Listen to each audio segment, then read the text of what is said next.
안녕하세요. 저는 Sunny입니다. Hey guys, it is Sunny here. Welcome to part 5 of my playthrough of Best Served Cold. I'm gonna get right into it. Alrighty. Hopefully everyone's doing well. It feels like it has been a very long time since the last stream. It's been like 4 days?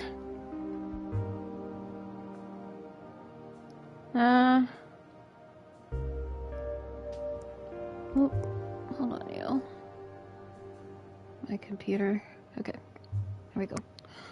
Alright. Confirm. Alright, so we're just gonna turn in what we have for what's her name.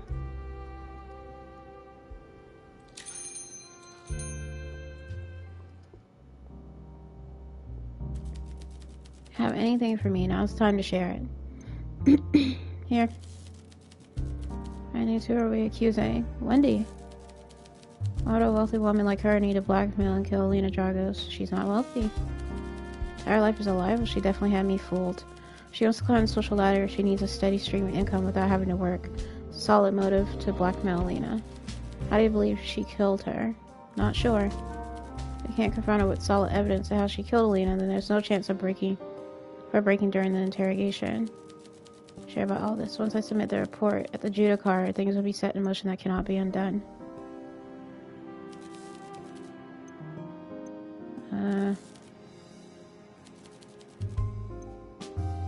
Bruh. Okay. Just take everything.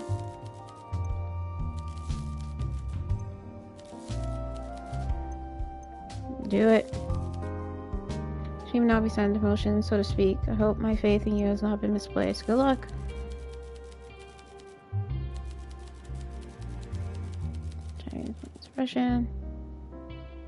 Expression now a mix of anger, disappointment, and sadness. We were so close. It's Wendy, alright, but we didn't have enough to confront her. You didn't build a strong enough case. She made us look like damn fools. Interrogation was over. I wish we could have used that sneer of hers as evidence. Nobody's surprised she took the first step of the train out of Bukovy this morning. We'll never see her again. She'll never see a jail cell. Blame doesn't end with you. There's enough to go around. I was the detective here. She beat us both. This investigation was certainly an interesting one. As thanks for your cooperation, I'll leave the nightcap out of my reports, but I think it's time I draw this little experiment to a close and return to some good old-fashioned police work. I have paperwork to do. Till we meet again. Alright. Whatever. Trophy earned, brewing trouble. Damn. I wonder if it's supposed to be like that or I missed something. A few months later.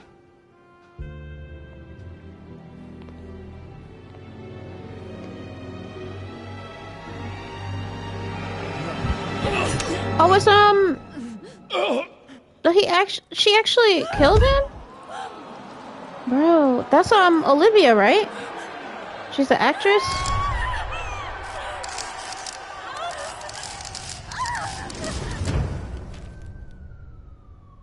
Olivia Carmine kills co-lead during performance. Dang. Case 2, Here's to My Love.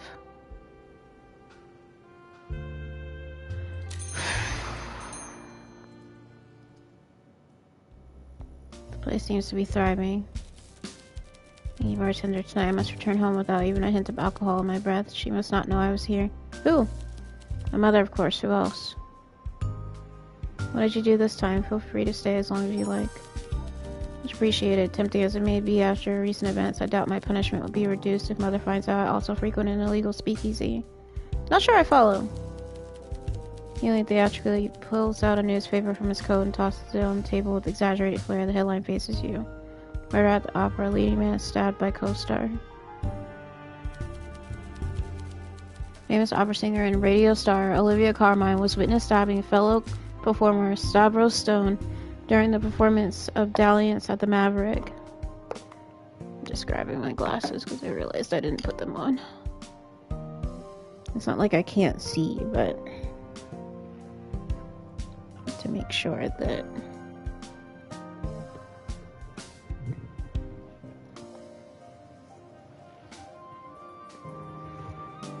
need to make sure that I'm not letting my eyes struggle. Carmine stabs her Lover Hercule Stavros Stone with a dagger. Whether this was an intention for this tragic event. An attendee was spotted rushing towards the collapsed actor and attempted to help, but he seemed to fumble his attempts at resuscitation and was quickly pulled away by a staff member. Genuine medical staff arrived at the scene too late to help, and Stavros was pronounced dead at the hospital, with cause of death recorded as severe blood loss. Reporters have attempted to reach out to Olivia Carmine for comment. So far, she has not made a public statement, and all communication is being handled by her lawyer and public agent. Quite capture the sheer chaos and spectacle of it all. You were there? Yes, I was there to see Olivia. Fortunately, as the son of a doctor, I can stomach the sight of a little blood. Who do you think was the brave individual rushing to aid the victim was, At least you tried. It's nice to see someone recognize my good nature for once. The backstage person who pulled me away simply called me an idiot. Guess it mattered not. Stavros was dead in moments anyway. Ilya voiced her gaze guiltily. You both know he made a bad situation worse, but it was probably a lost cause anyway. So why are you hiding? How do you think my mother would react if her son was seen making a fool of himself in front of hundreds of people? Fortunately, I could escape through the backstage exit. Reese led me out and saved my blushes. I know I will have to face her eventually, but that's a problem I'd like to postpone as long as possible. That sounds rough. How long have you been avoiding home? Ever since the police interviews finished, I had some pocket money left to arrange a room at the Hotel Jubilee and pay for laundry services. Regrettably, I seem to have run out already. Honestly regret attending that damn opera. Having both leads die in the story is nothing but a pretentious attempt to pull some emotional strings. Seriously, he wrote this garbage. It says here, Gail De Winter. Whatever. The only good thing that possibly came out of this is that I may have found you a new customer, bartender. The fellow, or person, stagehand that stopped me. We had a little chat after questioning. Turns out they are the prop master. Told them they looked like they could use a drink and pointed them to this place. Their name is Reese. Thanks, I look forward to meeting them. My pleasure. Now that I think it's time I went back home, I have a terrifying woman to face.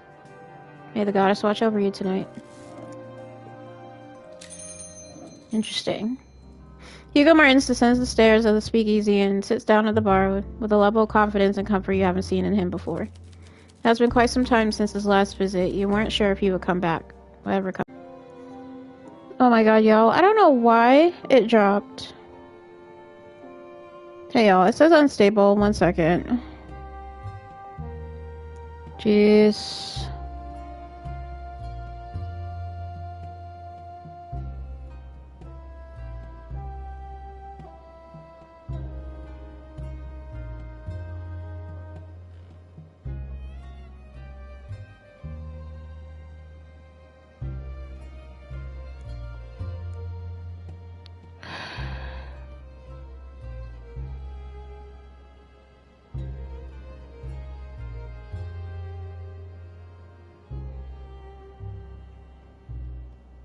Okay, so I don't know what some of this is.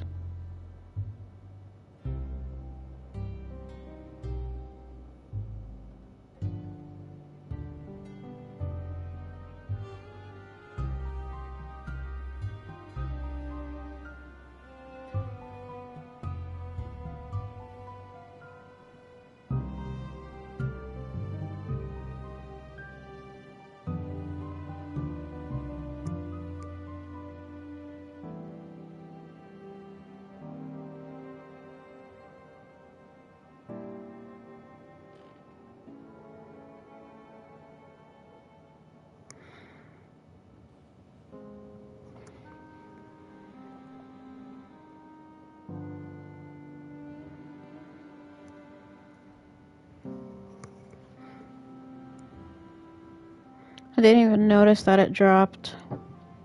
Okay. Talking about Bjorn and, what's his name? Lucas.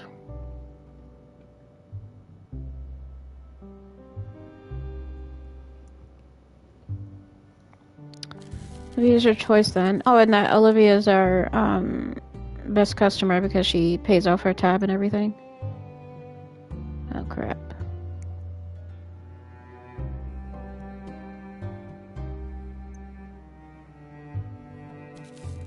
Very good. getting late. Let's go to the machine, yeah? Stock machine. How are you, Ilya? Good. Exciting times are here at the archives today. We're receiving the shipment of international newspapers. Well, exciting by my standards, I suppose. Thanks for asking. Oh my gosh, okay. Hugo Mertens, please. Detective Hugo Nestor Mertens is a detective for the Bakobi Police Force. His investigations have been mentioned in seven major news articles. He is not Sarin. There is mention of Detective Mertens of the Brox Police Constabulary in the country of Belgium. The earliest mention of Detective Mertens in Zara was from 1926. Internal sources at the Bakobi Police Force have him listed as the current investigator assigned to the incident at the Maverick Opera House, where a lethal mix-up caused the death of actor Stavros Stone. Gail de Winter, because we don't know anything. Gail de Winter is a famous playwright in Bakobi. While the name is well known even outside the world of theater, only those invented in opera are aware that it is, in fact, a pen name used by an anonymous individual. The name Gail de Winter first appeared in the credits of notable plays around the year 1920. Since then, many have speculated that the real identity of Gail. Most producers who worked with the anonymous playwright in the past state that communication was handled by mail through a P.O. box. Only a few, most notably Lawrence Sullivan IV, claimed to have worked with Gail directly. This revelation came to light during an interview with Mr. Sullivan regarding the production of his latest and final work, Dalliance, which was entirely written by Gail de Winter. Mr. Sullivan told interviewers that Gail's identity is a well-kept secret, and he would only share it with his most trusted confidants. He also mentioned turning down several monetary offers from tabloids in exchange for disclosing the real identity. Okay, last one. Stavros Stone. Stavros Stone, please select a topic. Personal life, career. Personal life. Stavros Stone was born in 1896 at the Royal Hospital in Bakobi. He is mostly known for his brief opera career. Mr. Stone joined his school's theater club as part of his education, where he developed his talents as an opera singer, in part due to his natural baritone voice. He was scouted by famous producer Lawrence Sullivan IV in 1918 and shared the lead role in his first major opera, Crossing, with fellow performer Olivia Carmine. During early production of Crossing, Olivia Carmine and Stavros Stone proudly shared in interviews that they were dating. Multiple tabloids covered the couple's public relationship. This relationship ended roughly 5 months later. While many tabloids at the time speculated on the cause of the breakup, neither performer ever gave an official statement on the matter. Stavros Stone hasn't been credited in any other productions since Crossing, and quietly disappeared from the public eye until his return to the stage in 1928 to perform Dalliance at the Maverick Opera House. Stavros Stone passed away during a performance of Dalliance. His death was caused by a stab wound from the seemingly malfunctioning stage prop inflicted by his co-star Olivia Carmine. Police are still investigating what led to this tragic accident.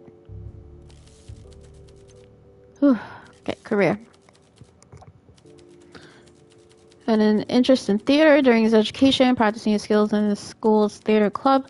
His natural baritone voice gave him a strong vocal presence, perfectly suited for opera.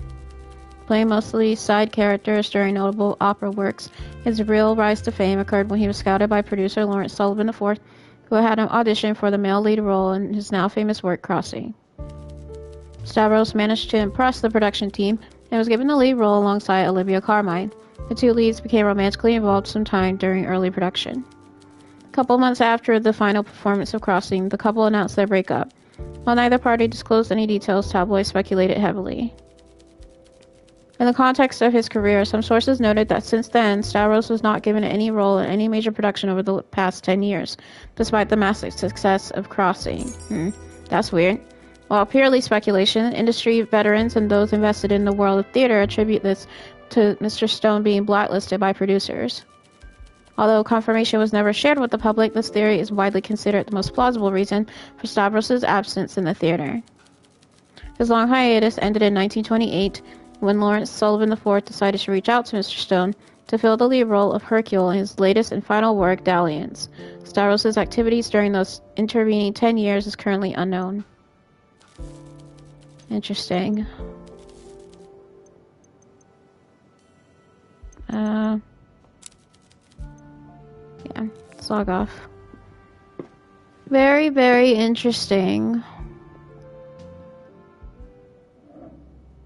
Why is he in a bad mood? Tired. After a moment, he sits up properly. Evening, Bjorn. See you, pal. It's been a long day. Everything okay? I suppose so. Someone I work with passed away. We weren't close, but it's a real shame. Sorry to hear that. Such is life. I'll drink a toast to them, I suppose. Like how the drinks change here, just like the people. What sort of drinks do you want? Something simple and strong, perhaps with a slice of lemon if you have that, okay? Something with lemon, he says. Mint punch seems like it'll do. Do we have anything else? Question mark?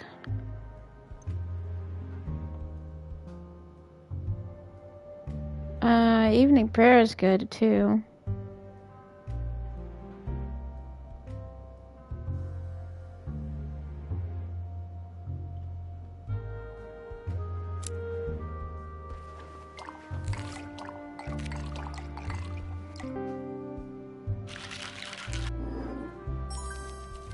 Tastes like the angels share. Scotia, that's the best bit of whiskey barrel. The whiskey barrel, lovely. Like how the drinks change here. How are things with you and Lucas? Good, really good, thanks. We have more in common than I realized. I'm not sure if he really does enjoy bird watching in the Great Forests, or if he's just indulging me. I suppose it doesn't matter much. I can tell he's having a good time. When he's content, he hums to himself under his breath. He hums? So one time I told him, he said he didn't know he was doing it. Then he said he would try to stop. I felt terrible. I told him I really like it. I mean, I love it, but I won't mention it again in case he stops. Said I'll just keep trying to make him happy, then I'll hear it again. And if we do go bird watching and I surprise him with a little flask of that fancy coffee he likes, help us on our forest walk, no, the humming will start up pretty soon. Let's hope so. How are your brothers? Well, remember I said I'd invite one of my brothers to stay with me? I was going to try to keep him out of trouble. Asked you for advice on who I should come, I remember. Nembo's been staying with me for almost a month now. And? The first 2 weeks were really hard. You said the Saurian women are too picky. They need to be, considering the men here. They are? Are they? 3 weeks ago, I lost track of him, and my monthly wage packet. When he slithered back home, broke and tired, he told me what he'd done. What had he done? He found a brothel and spent our monthly funds in a weekend. The lad needs to find a good woman, but I doubt any good woman would want him. Why? Because Bakovi women don't want a loose, jobless, feckless Scotian with no sense on his head. Is he really that hopeless? He is, but he can change. Anyone can. Will he? I don't know. But it's obviously more than his libido. Dumbo is feeling blue. Maybe we all are. All the brothers. He needs to pull himself together. He'll do better with your support. He needs me, and I don't know how to help him, but I'm going to keep trying this. Good, okay. I don't know. Metalworking your work seems rough. That's what it is. It keeps me busy and keeps the dark thoughts at bay. Dark thoughts? Sure, if I don't keep myself busy, I start thinking about the war, how much I miss home, the father I lost. Best to build stuff and work hard so I don't get too trapped inside my own thoughts. Wanna talk about it? Not really, that's why I work hard. Weren't you listening? Hitting sheet metal with a mallet maybe ain't for everyone, but by the goddess, I don't know what I'd do without it. I get it. You get something that seems invincible, but then through force and time, you just keep hammering and you shape it into something new. My real problems were like that. Well, just pass me the hammer, I'd fix the world. Very admirable. No hits with him for some reason. Feeling might homesick, so I won't linger on the subject, but I can tell you one interesting difference between Sara and Scotia. Neighbor with Albion. Bigger, richer, more powerful than us. Albion and Scotia don't always see eye to eye. We have a big, long, open border, but we aren't exactly best buds. That border has seen some sights. Do you have a story? Did I ever tell you about my Uncle Allie? No. Mad old bastard. He had a screw loose, but he was a good laugh. No one hated Albion like Uncle Allie. He had this one mad tradition, and he used to make us all laugh. At the end of the year, he would take his old bicycle and he'd ride all the way to the border. At the stroke of midnight on New Year, he'd take one step over the border, take a deep breath, and shout bastards at the top of his lungs. Why? Said the New Year was a chance to remind them of his opinion. Once a shower of bastards, always a shower of bastards. That's funny. It's Uncle Allie, alright. I'm saying I agree with the sentiment, but I confess every time I hear the story, I chuckle. I can see why. Alright, he's gonna leave.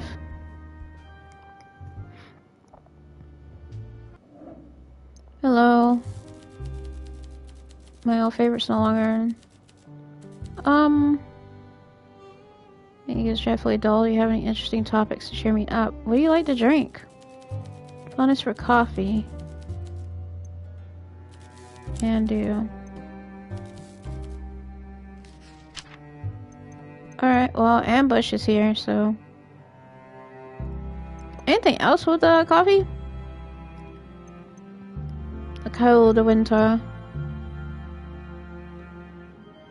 I'm thinking either Ambush or a cold winter.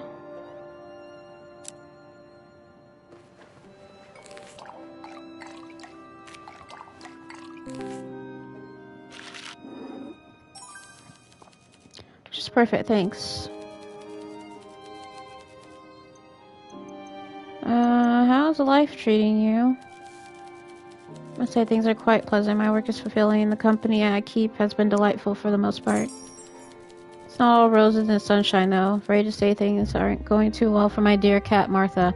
Oh, no! They mean to make it sound so dire. Her paw has a nasty splinter from scratching something in the yard, and it became infected. Naturally, I took her to the vet, who fixed her up in no time. She's doing much better already. For the first time, she's not being allowed outside. Okay. Can't help but notice you occasionally have some orange hair stuck to your shirt. Do you own a cat as well? Ginger Ale has been my companion for years now. There's no sweeter cat than my little croissant.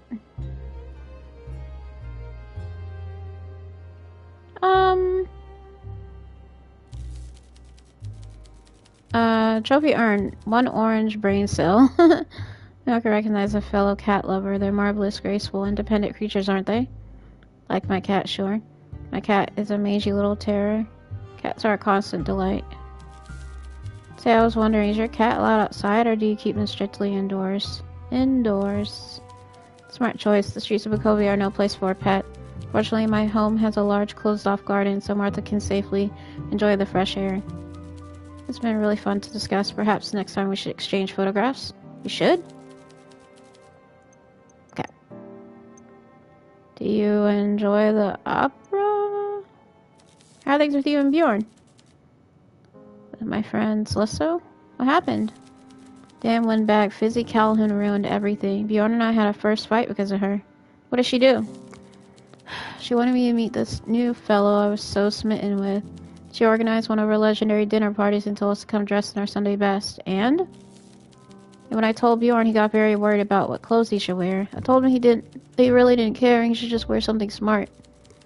I was supposed to meet him on the boulevard, but I was running late. He thought I was already there, so he rushed to get there on time. He arrived at Fizzy's front door, sweating, wearing the plaid shirt he bought from Tipson's that morning. A charming shirt, but not quite right for the event. Oh no. So when he was greeted at the gatehouse, his clothing, demeanor, and great dishevelment meant he was mistaken by Fizzy's housekeeper as a new gardener. How'd that happen? Well, the gardeners wore similar red plaid shirts. I see how the mistake happened. The problem is how Fizzy reacted.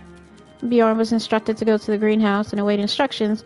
The poor fellow was so confused and simply did as he was told. Oh no. When I arrived, I was furious. I saw Bjorn standing out by the greenhouse in the rain, while Fizzy and her damn fool cousins were sipping champagne and giggling at him.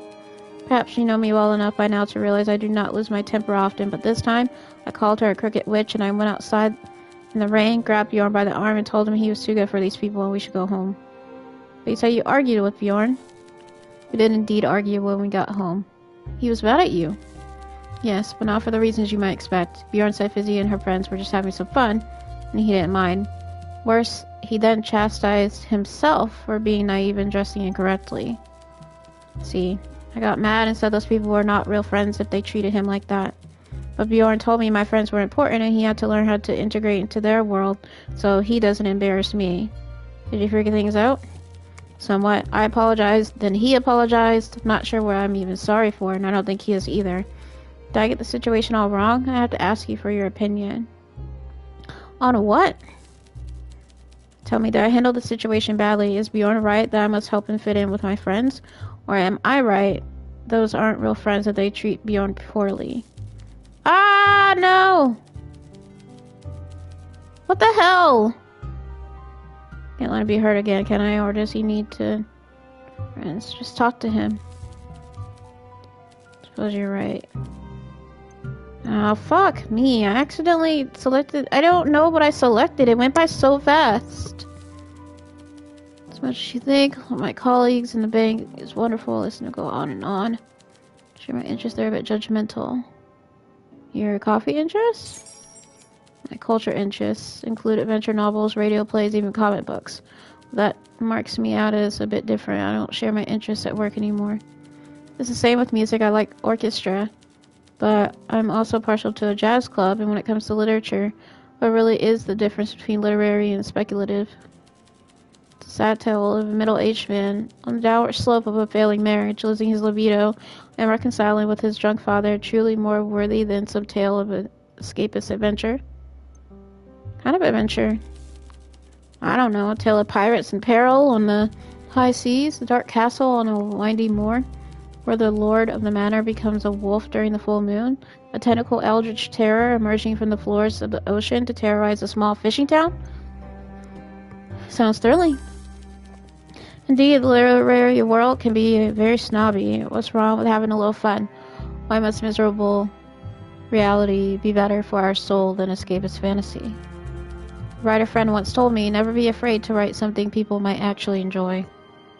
Good advice. Business seems to be going well. I want to do that conversation.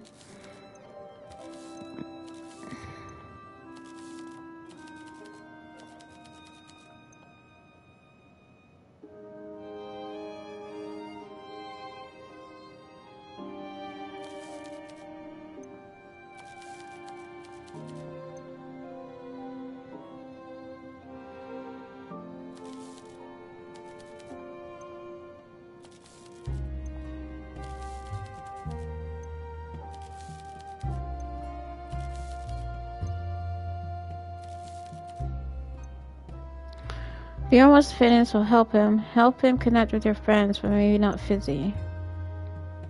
I don't like either one of these freaking responses. Or the splitting difference, I suppose I can make that work, I guess.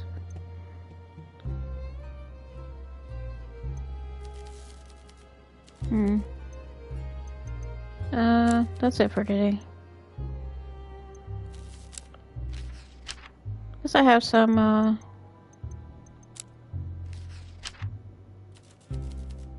Alright, there's a way of course, doesn't he? I wouldn't call myself a fan of performing arts either, but I've read glowing novels of dalliance. He doesn't like drama, he certainly gets involved in a lot of it. I've really lost track of time. Okay.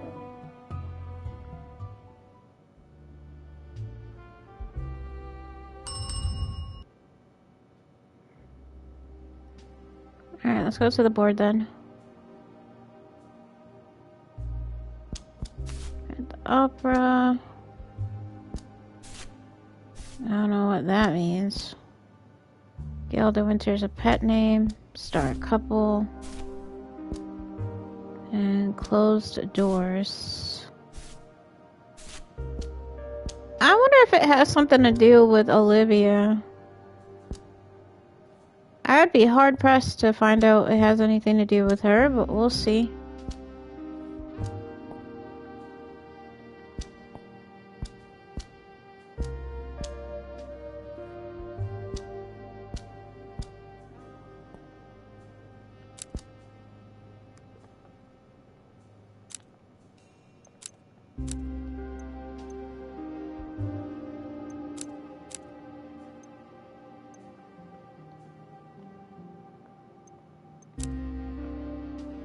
Wish I could pet the cat. My ginger ale.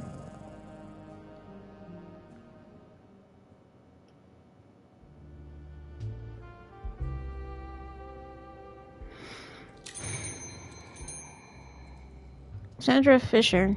This looks healthy and so do you. Good to see you again. Good to see you as well.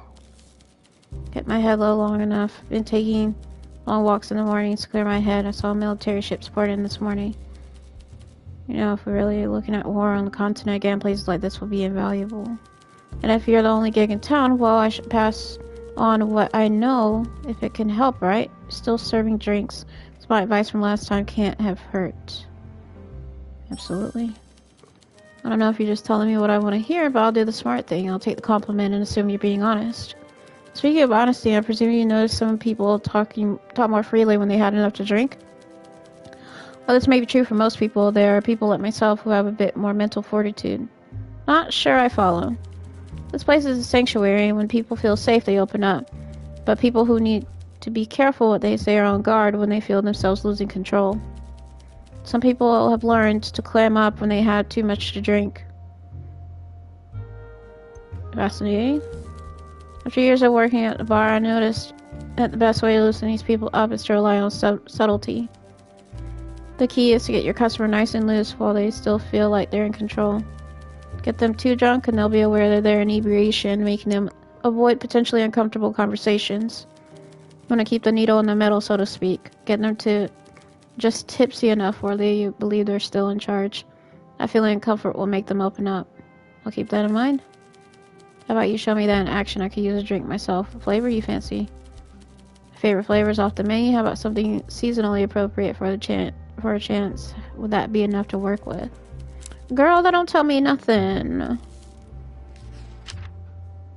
That don't tell me nothing. Okay, well, maybe give her something that's a 6. She doesn't really care for a one-night stand.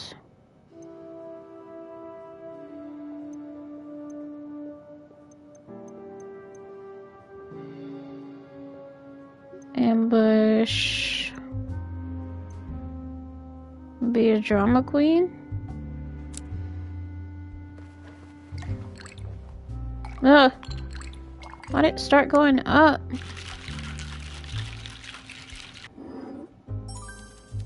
It makes Arizona style. You found yours. That's fair, thanks. It's better.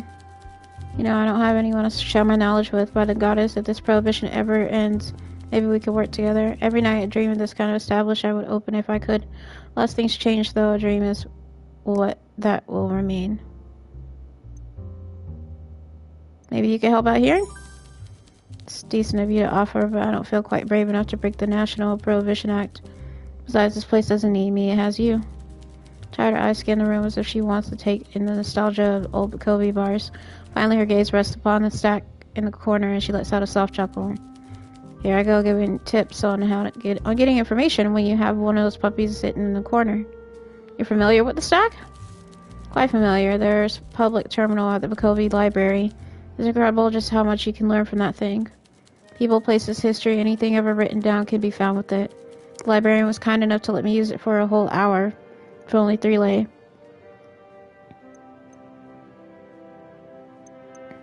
Free to use ours if you like.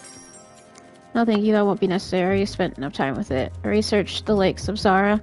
You see, I'm going to go exploring soon. See some of the countryside before it's ruined by war. I'll be gone for a while, but I'll try to come back when I can.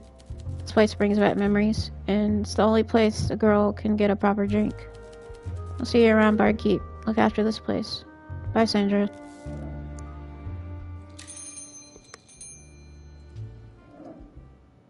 Oh, it's Elena! Elena appears out of nowhere, startling you. Her eyes are piercing, and demeanor is slightly warmer. Almost seems eager. Good evening. Something in the air, do you feel it? You mean the murder? Something more than that. The city is abuzz with gossip and rumor. People are frightened, but invigorated. That excitement sucks into people like us. It energizes us. People like us? Those who are attuned to the spirit of the city. We're sensitive souls. Intrigue and mystery is our catalyst. So yes, the murder is where it begins, but it is just the beginning. I suspect Hugo has not asked for your help this time. I can read that boy like a book, a textbook about trains, perhaps.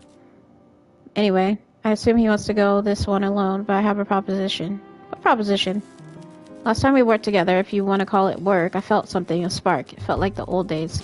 Something kindled inside me and I was reborn. The fogginess of my brain was cleared. My thoughts were cleared. I confess I've enjoyed my retirement. I've found rest and peace. But my mind was dulled through inaction. The horrible murder we investigated acted like a whetstone. My mind is sharp again like it used to be. And so I think it's time I admitted something to myself. I need this. I need to work again. A painful defeat in my past brought on my retirement, but though the wounds of that defeat scarred me, I have healed. Why now? Bartender, I was right there in the audience when it happened. I saw the knife stab the poor man. Providence put me there. I feel like I'm needed once more, and I'm certain the spark that reignited the ashes of my career started with you. Really?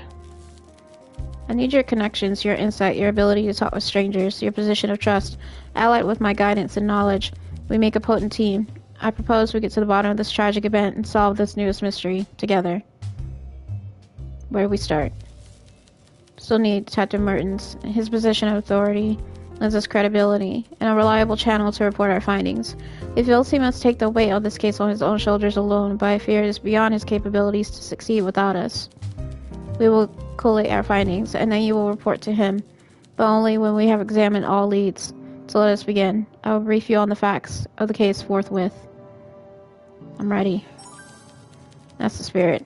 Now, during the performance of the play, Dalliance, written by Gail De Winter and directed by Lawrence Sullivan IV, lead actor Stavros Stone was stabbed on stage by co-star Olivia Carmine. Stavros did not survive the wound, and Miss Carmine remains distraught over the accident. It seems something more complex than a simple accident has occurred. You see, there is a scene in the first act where Olivia's character, Penelope, stabs herself with a dagger. She was not harmed. The weapon that killed Stavros seemed to be the same prop dagger that malfunctioned.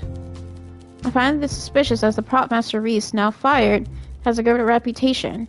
If it was sabotage, the fact that Olivia was unharmed when she too was stabbed suggests the dagger was brought into play later, after Act 1. It is my contention that some foul play occurred during the intermission. The suspects are those who had access to the prop table and are as follows. The leading lady, Olivia, the props manager, Reese Kenrid, and a stagehand by the name of Effia DeVos. That's them all? Start with these three. Talk to each. Use what you know to put them at ease. Charm them, make them drinks, joke with them, and most importantly of all, listen to them. Reese, Olivia, Elphia. One of them holds the truth. Sounds good. Let's solve this mystery together. Time to work, bartender. Learn what you can and report back to me. Together we can get to the bottom of this. I'm on it. What are you waiting for? Get busy. Mom? Can you, look at some stuff, please? Something about the obvious clears the mind. Okay, well, I need you to, look at this stuff. Mr. Rand's colorful language aside, he does raise an interesting point. Both protagonists are dead by the end of the play. Whoever wanted to kill Stavros on stage was certainly given a convenient scenario to achieve their goal. Do you know what I think? Okay. I remember hearing something about that. Do you believe the writer of the play might have something to do with the case? It certainly is a possibility. If you want to find out De Winter's true identity, you'll have to get in the good graces of someone who's worked with them personally. Use good old-fashioned flattery if you must.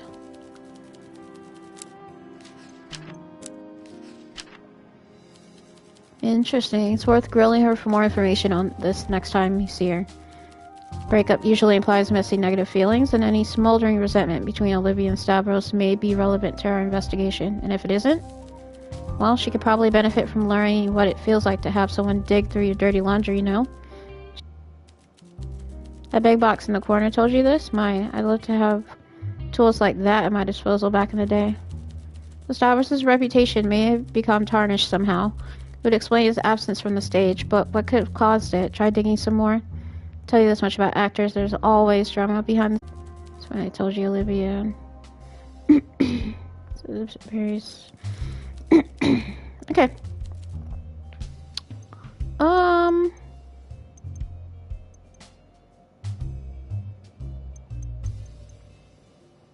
Let me make you a drink.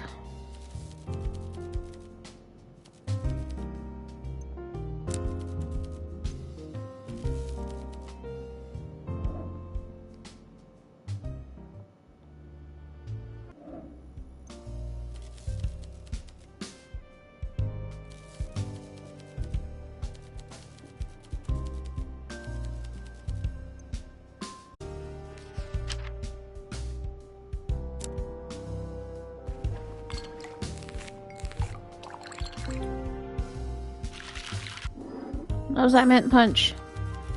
It's excellent, perfectly balanced.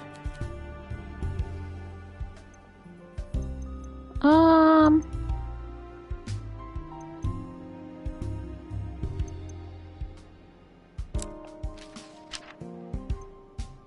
really like it here, don't you? Love this place. Ever since I lost Selena, I feel I don't quite fit in anywhere except maybe here. What do you think? Glad it feels like home. Mix of people, the drinks, the ambiance is just so invigorating, and the fact that my mother, cousins, housekeep, and old school teachers don't come here helps a lot too. You're avoiding them all? As much as I can, yes. Every day I'm surrounded by two types of people, those who suspect I'm a buffoon, and those who have seen enough evidence to be sure of it. At home I'm labeled a layabout because I have no employment. Among friends I'm either called a sad sack when I talk about Leah, excuse me, or they consider me heartless. There's more than the drinks and the people, the scent of the citrus and cinnamon, and the jazz from the old record player. No, this place is magical. I cannot put my finger on why. I think you really like cocktails. It's the feeling that anything could happen here. That's it. When I come here, I feel like this is the stage, not some silly opera. It feels like this is where the lead actors come to live out their adventures. Let's ask you some stuff about the play.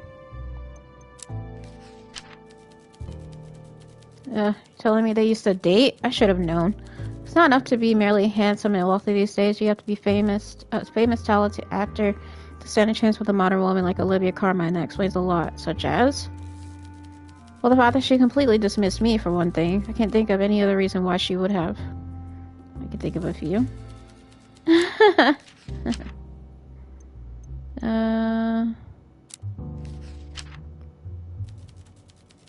bit slow. Okay, so he doesn't really care. Asking me, why do you think I would care about who the writer really is? They managed to write an opera that was both tedious and morbid at the same time. If I were them, I'd hide my real... Well, the dry war. That works too. He doesn't really like the femme fatale though. There's a minus on there. I don't want to just get a 1 though. It is a favorite of his.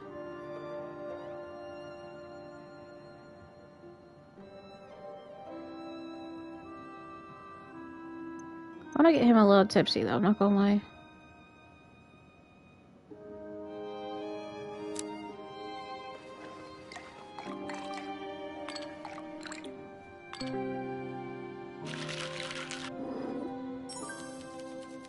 As my improvement, you know, I'm a big fan of orange. If you have any recipes up your sleeve.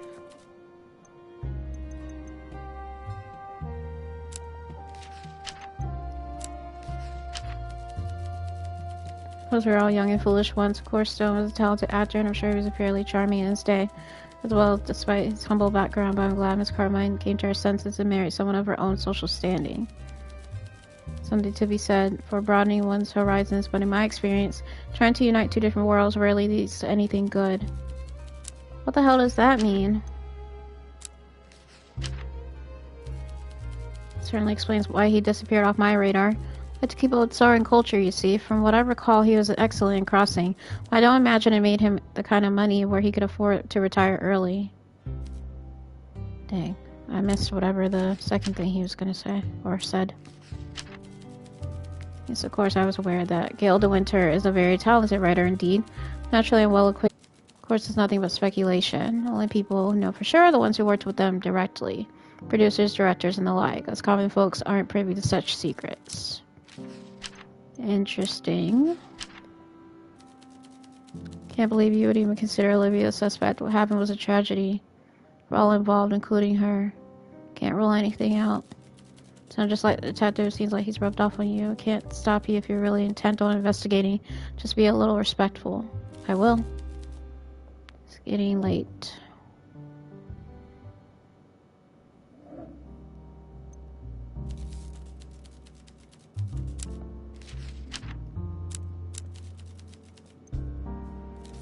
Let's get back to work.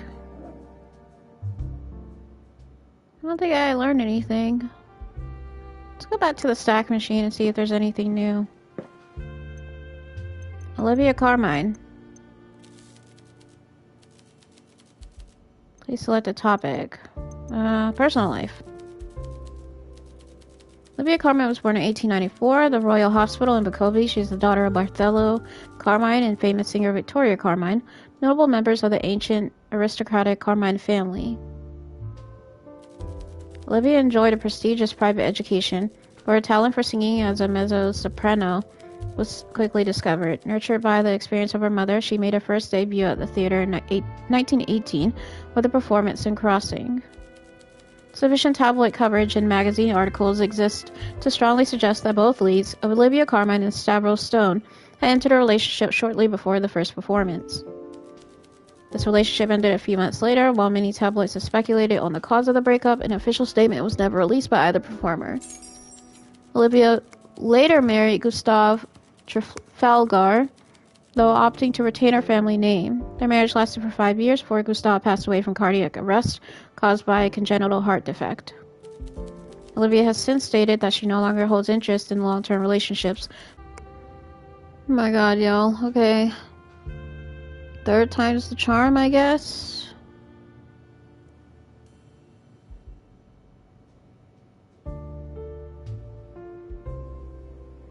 Hold on.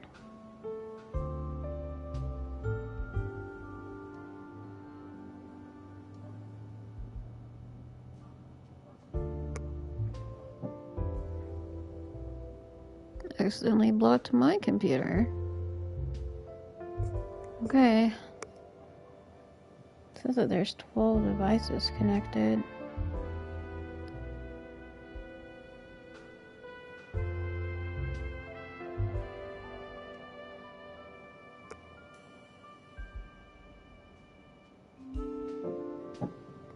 Alright, y'all. I'm gonna try to get through this. As confirmed by hundreds of eyewitnesses in the audience, Olivia Carmine's star fellow actor Stavros Stone. During the performance of Dalliance, written by Gail de Winter and produced by Lawrence Sullivan IV, this was to be Mr. Sullivan's final work before entering retirement. The police investigation is still ongoing, and Ms. Carmine was released after recounting her version of events leading up to the incident. The Bukovy Police Department has released a statement saying that they are actively investigating whether it was a tragic accident caused by a malfunctioning prop or if it was purposely tampered with. Olivia Carmine has not made a public appearance since the incident. Reporters and investigators are consistently met by her agent and lawyer instead. Okay. We're done or now. I'm probably gonna end the stream soon. Kind of tired of it conking out constantly today.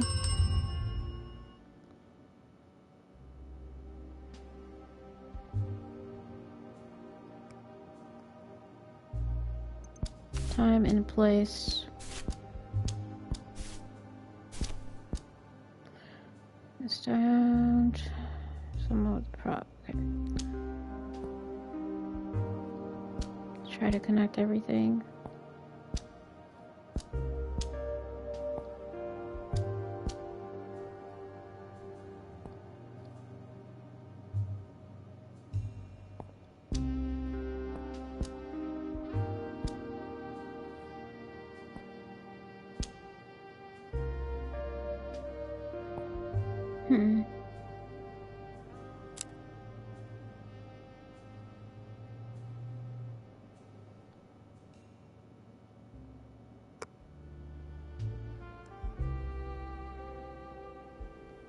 Alright, Wednesday. Oh my god, we got a lot of people. A distinguished gentleman approaches the bar and sits down. While he looks similar in age to Vincent, the way he carries himself suggests more vim and vigor.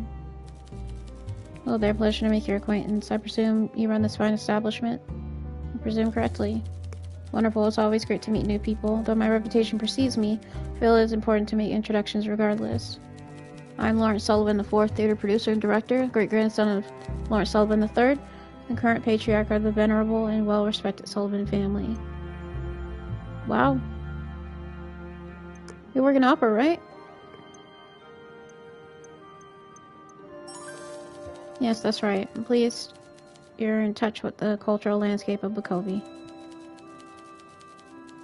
Our lineage is about as old as Bukovy itself. I doubt you can find a single major historical event in Bukovy's history that doesn't mention the involvement of one of my ancestors. The first time I heard about the Sullivans. Are you the person mentioned in the papers about dalliance?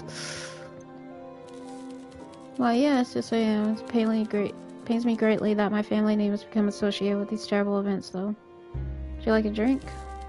Why else would I frequent an illegal underground bar? Olivia certainly knows some interesting spots around the city. Olivia told you about this place.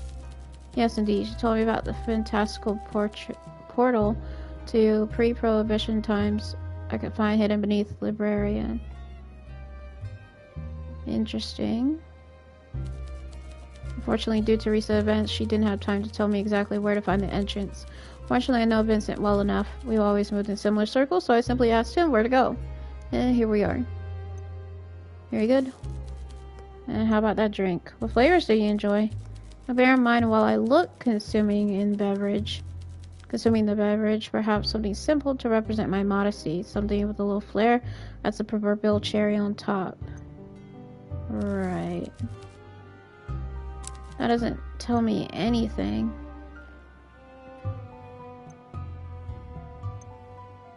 Let's see if I can make something worthy of your name.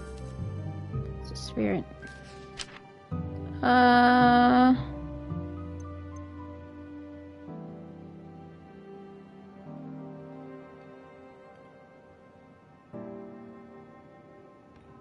don't want to get drama queen. That'd be kind of weird.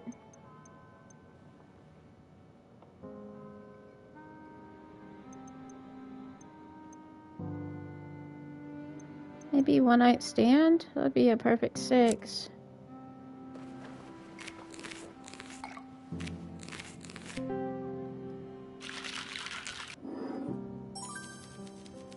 Drink was awfully average. When it's done, I'll have another glass. Look forward to spending more time here. Olivia did find this place and recommend it to me. As long as the police are investigating this unfortunate incident, I can't really travel out of the city yet anyway. With all that said, I bid you adieu. Alright, what is he going on about? Oh, Heart of the Boulevard. Fashionable stranger. The stranger sits down at the bar, the eyes narrow, and as they regard each person in turn before facing you. Not sure if they're annoyed, or if that's just their eyebrows. Rough day? The trials and tribulations that have plagued me cannot be contained within a mere 24 hours. Though I deem it unfair to offload all my torment upon an innocent ear. You're refreshingly earnest. You have a strange way of speaking. I am. My name is Reese Kenrid. I was the prop master at the Maverick Opera House. Pleasure to meet you. After the tragedy at my former place of employment, I was told by many that I could use a drink. A blithely cheerful blonde fellow pointed me in this direction. What do you think of Killian? Killian said he had invited someone. He did not disclose his name, usually an essential first step when desperately trying to form a new friendship, especially bewildering when the friendship would be between two mismatched and strange bedfellows. Oops. I'm so sorry, even I cannot stand it. I am somehow more judgmental. I quite believe this Killian fellow leapt on stage and tried to help. His lack of medical knowledge is staggering. His heart was in the right place, I suppose, but I'm not sure he knew the names or locations of any of the other organs. Maybe a drink could help you forget? I offer you a drink in these trying times? Yes, in spite of it all, Killian was right. I could use a drink. Very curious to see how you will serve me on this moonlit evening. Any flavors you're fond of? Something light and sweet, not too strong. Something that symbolizes a fresh start. After tonight, I want to face tomorrow with renewed zeal. Okay. It says something fresh and fruity. Fresh, fruity, not too strong.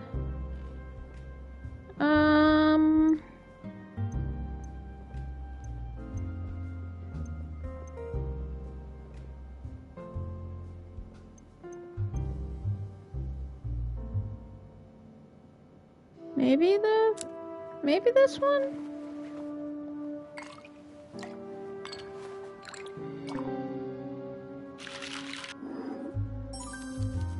Tastes like liquid melancholy and new in a glass. Not bad. I think I'll be back. Decor is a bit bright and garish for my taste, but there's a shabby, faded grandeur I appreciate, personified by Vincent, whose eccentric manner is something. Glad you approve. You're always welcome here.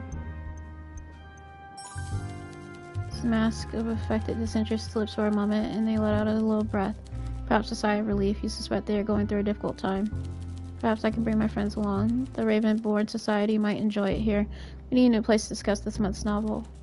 Now then, I can't stay around for too long this evening. I need to find a new job soon, and I must make sure I do not spiral into a pit of alcohol, self-pitying melancholy, as I do most Tuesdays. They put some coins on the counter, give a courteous nod, and walk off towards the exit without looking back. Good luck, Reese. Alright, let's listen in on their conversation. Sullivan, I need to talk to you and make an official capacity in the recent events of the Maverick Theater during the performance of the play you produced. Yes, very good. I say, aren't you the detective fellow? You have a strong jawline, distinctive. Have you ever acted or modeled? What? No, Mr. Sullivan, this is not the time for... I don't have much to do with the fashion world, but my cousin Maurice is looking for unusual-looking gentlemen who can showcase his three-piece suits on some billboards. I'm an officer of... What do you mean unusual? Oh, I meant it as a compliment, of course. Not unusual in an unappealing way, you know. Distinctive. Striking. Mr. Lawrence, can I ask you about some unusual events on the night of the accident? It's that jawline, so rugged. Yes, you'd make a fine reading man, too, you know. Fine leading man, if you had talent or charisma. Mr. Lawrence, can you tell me exactly where you were at? Some people will hear that they lack charisma and consider that an insult. Not me. I see true charisma all the time, and though it's essential on stage, I know that it comes not from practice or virtuous effort. Mr. Sullivan, if you could please listen to my questions carefully. All I want to know is... Charisma is like being tall or beautiful. Indeed, a part of physical charisma for a leading man is being tall. What I'm really talking about charisma of personality. You know, the type of person who lights up a room with their smile that makes your heart glow warm just because... You're not listening to me at all. I hate small talk. Small talk? We're discussing the most important aspect of a man's nature. Their ability to inspire others with affection and connection. Mr. Lawrence, that's all very interesting, but if we could get back to my questions about the incident during Dalliance. Ah, yes. Well, Dalliance relied on a strong, charismatic male performer. Somewhat stiff and unlikable at first, of course, not like you. But as the story progresses, forget it. This is going nowhere. I hate the theater. Could have won, old fellow. That's funny.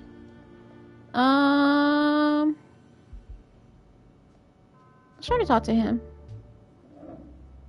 I thought I'd sit here and Eon. Hello. Tell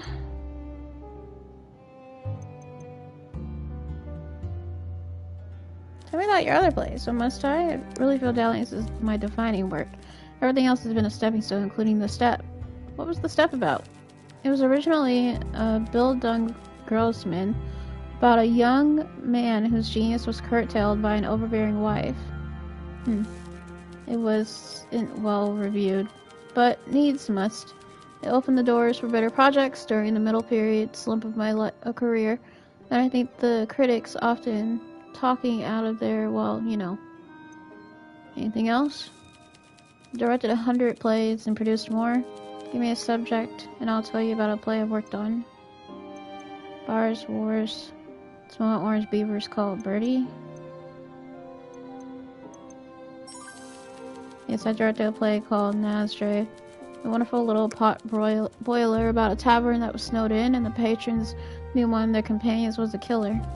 I've had a long career, but I'm an optimist. I still believe my work is ahead of me. Sure it is. What could an enemy have tried to sabotage Dalliance? Dalliance was to be your swan song. Enemy? Who in the world would consider me as an enemy? Just thought. Well, I suppose I can think of one. Or maybe two, now that you mention it. I'm here. Hey, Mako. The stream's been going out constantly, so I'm gonna be ending it soon. Like, well, there's Artemis Godolphin, the theater critic. That fat old queen never did warn any of my work. There's Carmelia Simone. She was falsetto, who could break a crystal glass with her voice and break the hearts of every wife whose husband she seduced. The woman was voracious and vicious. When I chastised her, she threatened to burn down the rehearsal studio. Oh, and of course there's my old rival, Marcus van Karsten, the 8th Duke of Hanovera. Never did like me or my family. His father and my father had a blood feud, and their sons, Marcus and I, blah blah blah. Neither of us had the stomach for blood, though, so instead we sent a series of increasingly savage letters to one another. I once called his suit Hoary Awful. Hoary Awful? It means horrible and awful at the same time, of course. I suppose my ex-wife, Mary Ann, might wish specific harm on me, and I know this because she sent me a letter. What did I say? I wish you specific harm. You have a lot of enemies. Well, if you're not upsetting anyone with what you say, you're not saying anything at all. I'm in dire need. Oh yeah, this is stupid. You know anything about, Gale de Winter? You asking me about the identity of Gale de Winter? I'm trying to hide his smugness. He absolutely need for this. Running an establishment like a speakeasy. Lord seems eager to share information, but wants to be sure you can keep the secret. I do. I'm in dire need. I gave you a drink already. Oh yes, I remember it very well. It was quite fortuitous. Or crossing, indeed. The onstage chemistry was simply explosive. The press was suddenly very interested in the show. Do you know why they broke up? Olivia never did tell me, but I imagine the novelty just wore off. But just par for the course, really. As common as relationships are in this industry, they usually don't have a long shelf life. Alright, well... Yes, poor chap. Of course, I was questioned on my decision to bring him back from obscurity. Lucky for me, he was still as talented as ever. So, he really was a common. It's good form to look out for your peers in the industry. People like us shouldn't be burdened with the nitty-gritty of running background checks on every starlet that shows up to audition. Our time is more valuable than that. If someone has proven to be ill-tempered or hard to work with, warning your colleagues is a common courtesy. So, why was he blacklisted? Unless you're planning on casting him posthumously in your next production, I don't see how that's any concern of yours. An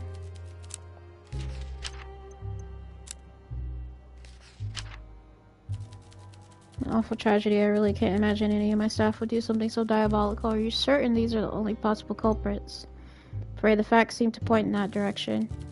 Well, at least Olivia is obviously blameless in this dreadful scenario, so that's one name off the list. No need to thank me. I wasn't about to. Where'd the time go? I must be off. Good night, bartender. So we're on case 2 right now, which is really case 3.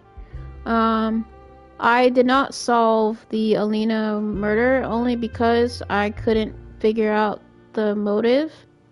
Like, concretely, know the motive of why Wendy did it, so. Sort of young woman approaches the bar. For a brief moment, she looks around, seeming to admire the decor before she takes a seat on the stool. Woman walks into the bar. It's not a bad start, huh? Huh? It's the opening of one of my favorite books. Then she orders a drink. So, what have you got? What do you like? Something tangy, perhaps with a hint of spice? Tangy with a hint of spice.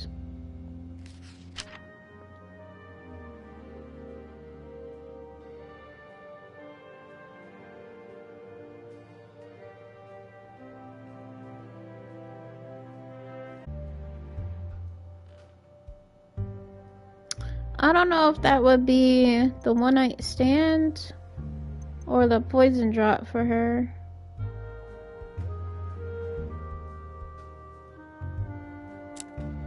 Screw it.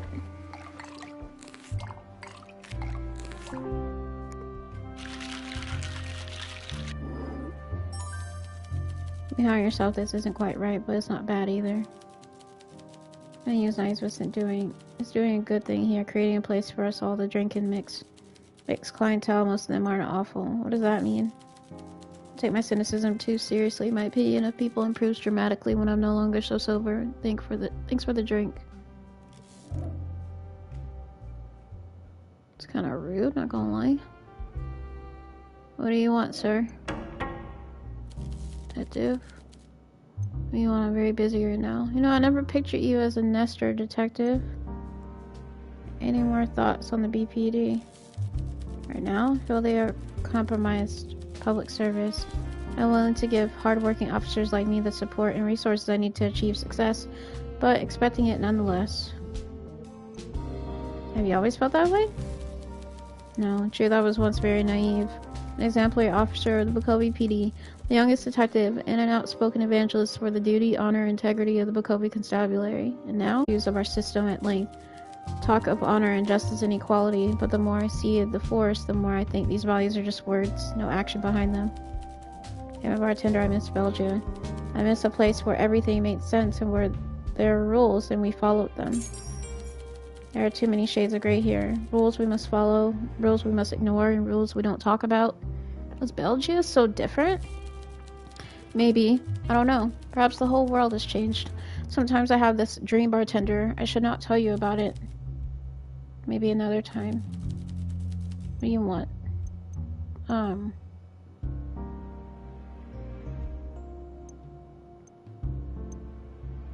Are you enjoying your time at the theater? So can you talk about the case at all?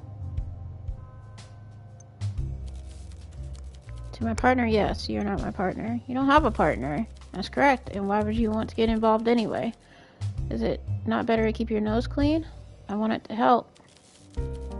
I still need the bar. I still have customers here. Relax. Stand with their guard down. Do what you do best. Make drinks. Make casual conversation. Let me do my job. Do you want 10 lays worth of advice? Avoid Elena Ernest. Why? To liability. The press are swarming once again. This is somehow an even bigger media circus than the Dragos murder. An opera singer stabbed on stage in front of an audience. By the goddess, crimes don't come more high profile than this. This is my big chance to show that I'm where I'm supposed to be. To show all those doubters in the precinct that I am the man for the job. That's exactly what I intend to do. Why are you so quiet? What are you scheming?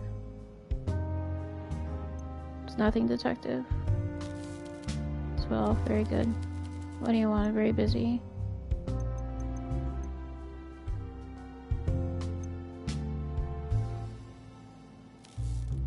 Yes. So? Told you already, I will not be working with you on this. What about other police officer? It's rather a sore point, so thank you very much for bringing that up. Sorry. Please forgive me, I'm on edge. Your question is a reasonable one. The Bukovi Constabulary is a competitive environment, filled with overly ambitious young men who will pat you on the back one moment and stab you in the next. There are too many people just like me, and I don't want to work with someone just like me. I want someone reliable, steady, and perhaps, if I am honest, someone who is better with people. That's not my strongest area. So yes, I could have a partner. I could even choose a deputy as a member of the public to help me, as you know, but right now I have to do this alone. I get it. Truth is, I had a partner once. Trevelyan was his name. Handsome fellow, smooth talking, ambitious like me, but charismatic too. What happened to him? He was my first partner and I was his. After we were assigned the same district, we embraced. When we filed our first arrest, it felt like winning a grand prize. It seemed like nothing could stop us. But the truth is, he outshone me. He leapfrogged me for promotion, and now he's dating the commissioner's daughter. When I say hello to him in the station corridor, he doesn't even look at me. Yeah, I'm sorry, Hugo.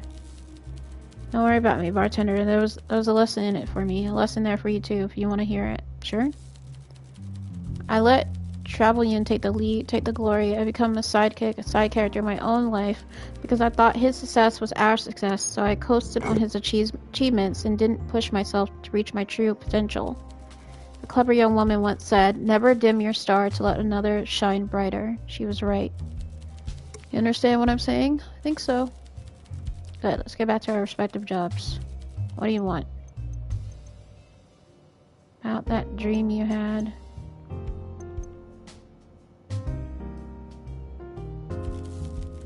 face immediately turns bright red upon hearing the middle name. He doesn't remain flustered for long, however. His embarrassment turns into consternation. Trophy earned classified information. I'm not sure how you missed the fact, bartender, but I'm not a man known for his sense of humor or patience. I couldn't resist.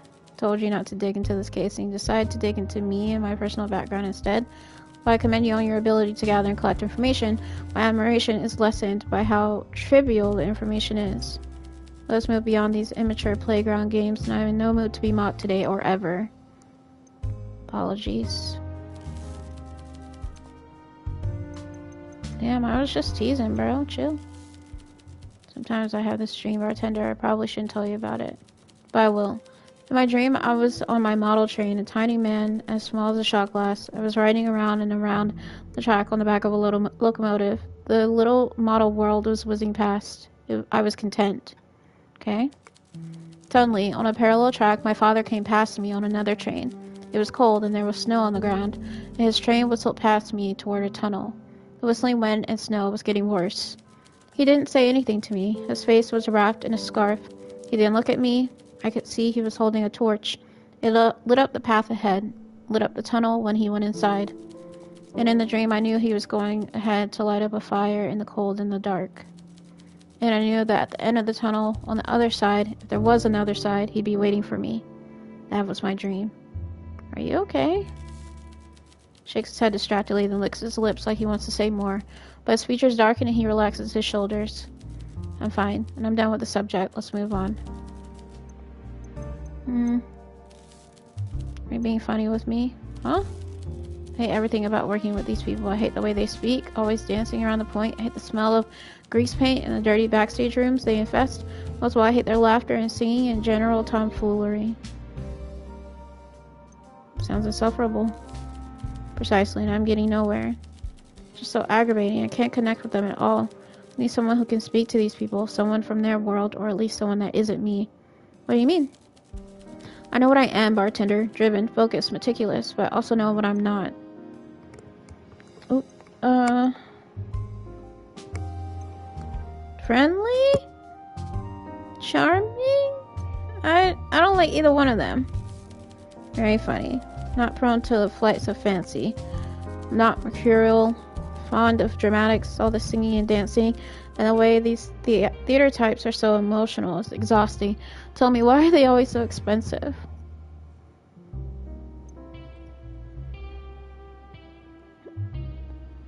But you're fun. Please, I don't need to be mocked. Oh, okay.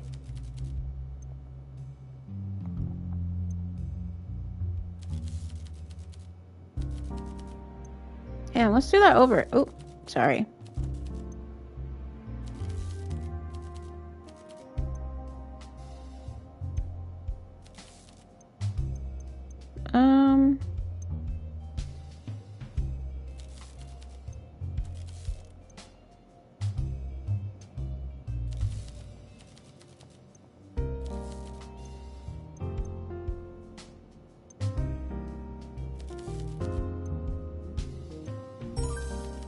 There we go. Whew.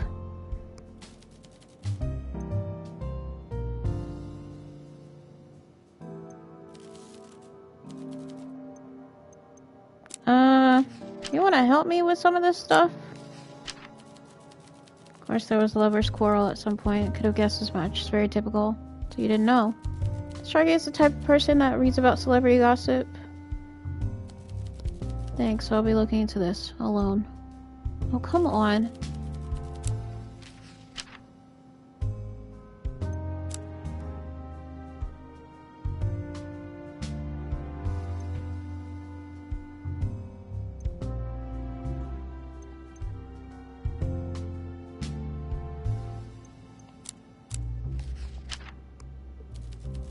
Really, I must have missed the part where it said, and then you kill the lead actor on stage in the script. I don't see how the writer's identity is in any way relevant to my investigation. But if it is, I could use the police resources. You're free to waste your own time. Okay. You suck.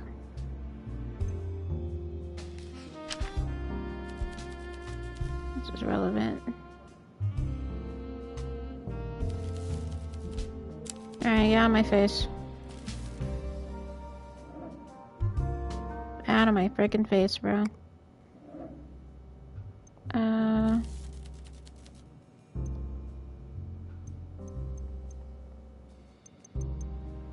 What sort of drinks do you like? That's for something tangy. Says stage hand. Can you tell me about Reese? What it's like to be a stagehand? Have you always lived in Bakovia?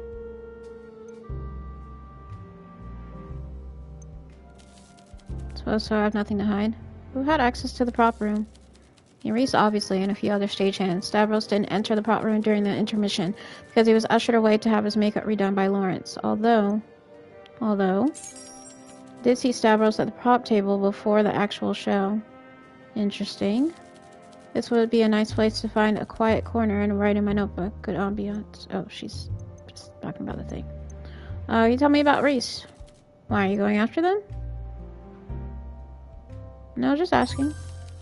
Reese is good at their job and doesn't suffer fools. I like that.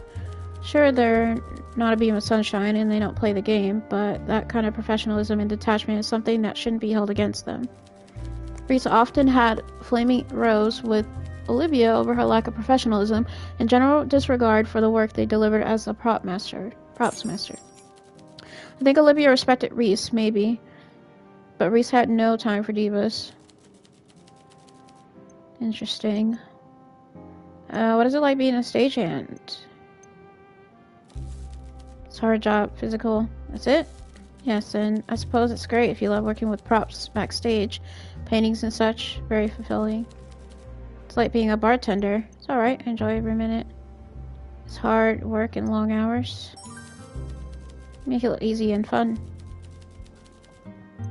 Thank you. I'll show you something.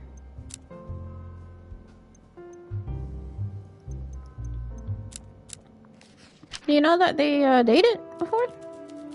Gossip about my coworkers, certainly not at a time like this. Not who I am. Take your pride. Or are you somewhere else? Oops. Okay.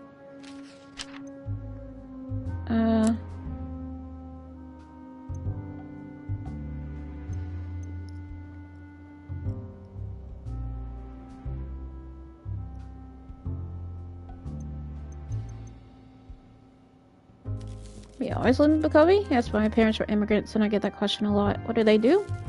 My dad was a stagehand, tough job, long hours, heavy work. And when something goes wrong, you'd better be able to prove you're not to blame. Stagehands are easy to replace. It wasn't easy for my parents. They took a long time to settle in Bakovia. They couldn't visit the Maverick Opera House often. But then, when my dad managed to sneak me and my mother in and we watched together, nothing felt more or something. Can't spend all my money on cocktails. Time for me to get home. Okay, goodbye. Goodbye.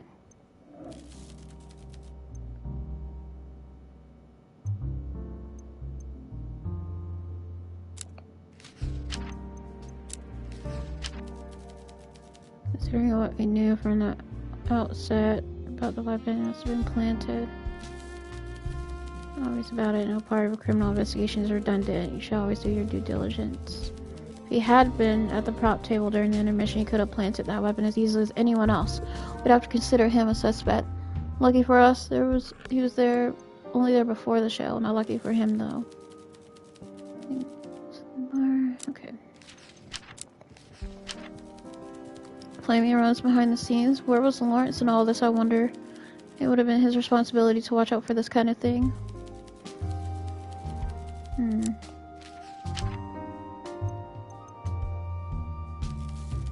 Visibly stiffens, takes a deep breath, her shoulders relax a little. Yes, I see you were paying attention. Not afraid to ask questions even when you know they might cause upset. Don't mean to upset you. Detective stories where the brilliant, insightful sleuth solves unsolvable crimes and is always one step ahead of the criminals. Sure. Splendid. Well, anyway, in those stories, the brilliant detective eventually comes across a criminal mastermind that is their equal. A foe as cunning and ruthless as the detective is steadfast and unwavering. You have an enemy? I have a nemesis, or had. I'm not sure they would consider me as an enemy anymore. I'd have to be a threat. In fact, I doubt they think about me at all. What happened? In those heroic stories I mentioned at the end, through great sacrifice and effort, the hero outsmarts the criminal, and though the plot twists and turns, they emerge triumphant. But this is not a heroic story, bartender. This is real life, and real life does not have a neat and tidy conclusions. Real life is messier, and though it can have happy endings, this is not one. They beat you. She nods and almost smiles. You get the sense she just accepted something for the first time. Yes, she beat me, easily. I was no match for her. Only by sliding into the ignominy of retirement and obscurity could I save myself from my nemesis' retribution. Thought of the safety of my family. Who is she? Pray you never learn. Perhaps I will tell you more about her one day, but knowing even her name is dangerous. Let's move on to other subjects. Interesting.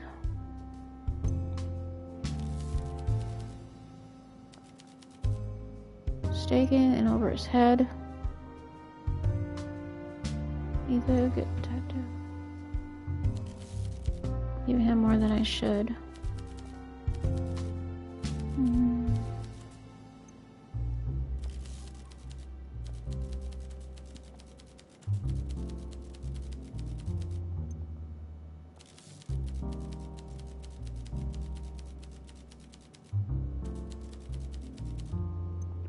Okay, I'm just going through stuff.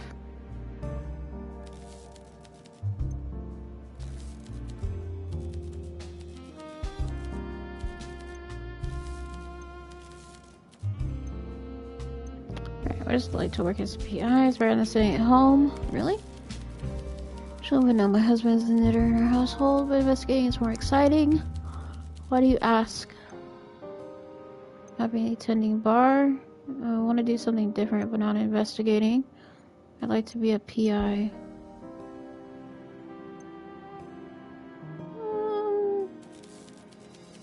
Varied resume. I'm sure you can do whatever you dream of.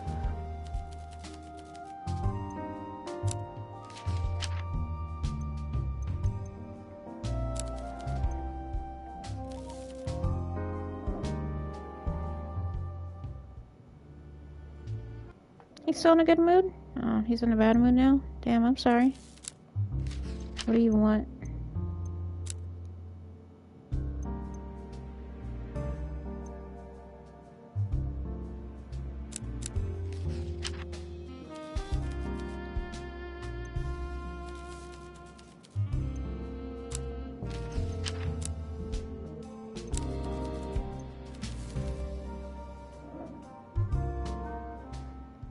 Guess we'll check the stack machine one more time. Oops. Oh, we got a couple of new names here. Lawrence Sullivan IV. Lawrence Sullivan IV, born 1860, is the son of Celine Sullivan and Jensen Sullivan II, and is the current patriarch of the notable Sullivan family. Lawrence Sullivan IV was named in honor of his great-grandfather, Lawrence Sullivan III, known for his bravery during the coup against Emperor Leopold the Bold. With the recent changes in the political and economic climate of Sarah, the family's influence has diminished significantly, and the Sullivans can be found working in finance, the arts, and even commerce. Mr. Sullivan held no interest in pursuing a political career, opting instead to pursue his passion for the performing arts. Thanks to a series of connections within the industry, his first opera made its debut in 1918. Titled Crossing, Lawrence took a risk hiring a diverse yet inexperienced cast. The risk paid off as the play was a major success, kickstarting many notable careers, such as those of Olivia Carmine, who played the lead female role. Since then, Lawrence was lauded within the industry for his ability to find and pick the right talent during production. He also boasts he has an excellent working relationship with the famous playwright Gail De Winter. In 1928, Mr. Sullivan announced he will retire after his latest and final work, Dalliance, premiering at the Maverick Opera House in Bacovey. That was a lot to read. Okay. Next, Rhys Kenrid. Rhys Kenrid, born in 1901, is a citizen of Bacovey. They are listed as an employee of the Maverick Opera House, fulfilling the role of prop master. During their 2 years of employment at the Maverick, they were credited for their role in a variety of plays, though not much else is known about them. The last entry is for the premiere of Dalliance. Alright, now Elfie. No, Ephia? Whatever. Born in 1898, is a citizen of Bacovey who emigrated to Sarah at a young age. She is credited working as a stagehand and as an actor. Her first credit was in 1918, where she acted in Crossing. Oh! Most recently, in 1928, she appeared as a stagehand during the premiere of Dalliance. No further information is available. Interesting. Okay. Elena, I got something new, love. Oh, I thought I had something new. Yeah, let's go.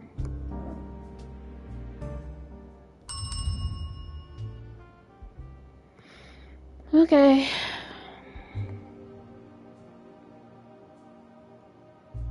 Alright, we'll add these two as well.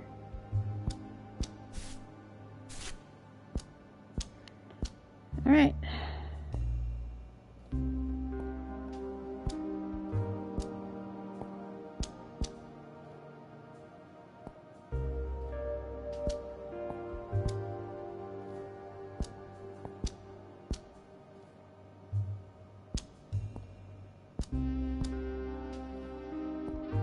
Got like no hits so far. Also, people are like lighting fireworks and it's like daytime still. Like the sun is still out. Like you can't even see them.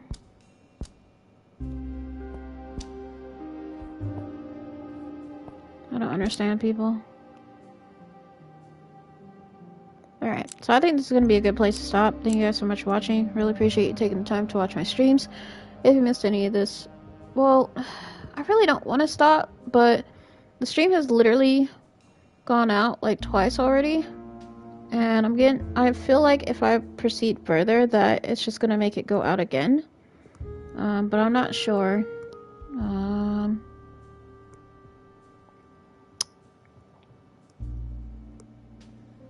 Should I try one more time?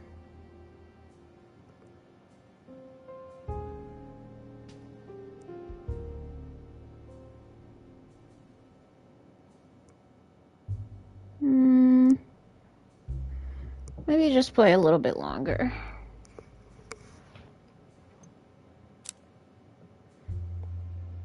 I'm gonna save it though. New case. Yeah, so this is case, it's number 2, but it's actually the 3rd case. I was working on the death of Alina Dragos. That was the one that I was playing for like over 4 hours in the last stream. And I submitted my findings, but because I didn't have the motive of why, what's her name?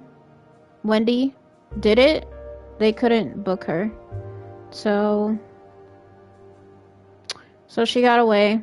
Now we're just working on another case where Olivia Carmine, the super rich girl who's an actress, singer, and radio talk show host, she was performing in a play and she used a prop, or what she thought was a prop, during the play because the character that her co-star was playing as is supposed to get stabbed, and she stabs him, but it was with a real knife, and she claims to not know that it was a real knife. So we gotta figure out who it was, why they would do it. So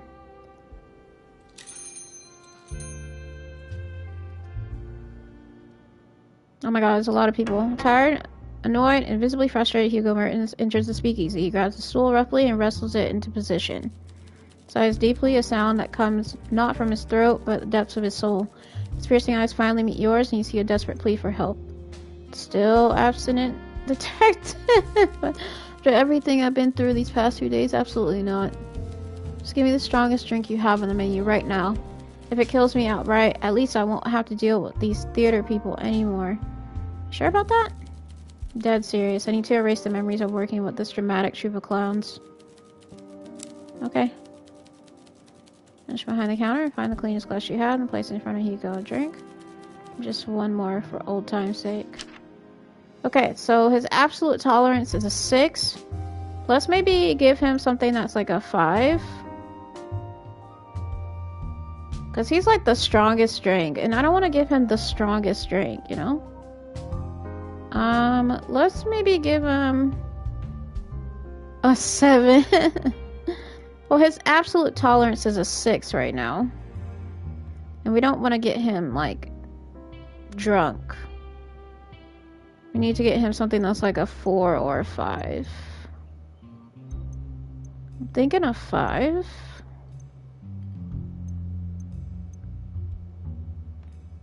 Maybe a cold winter if he likes coffee.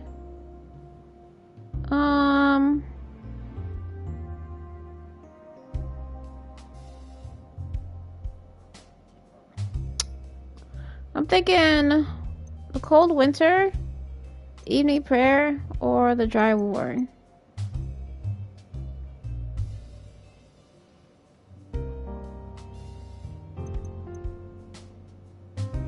Maybe evening prayer?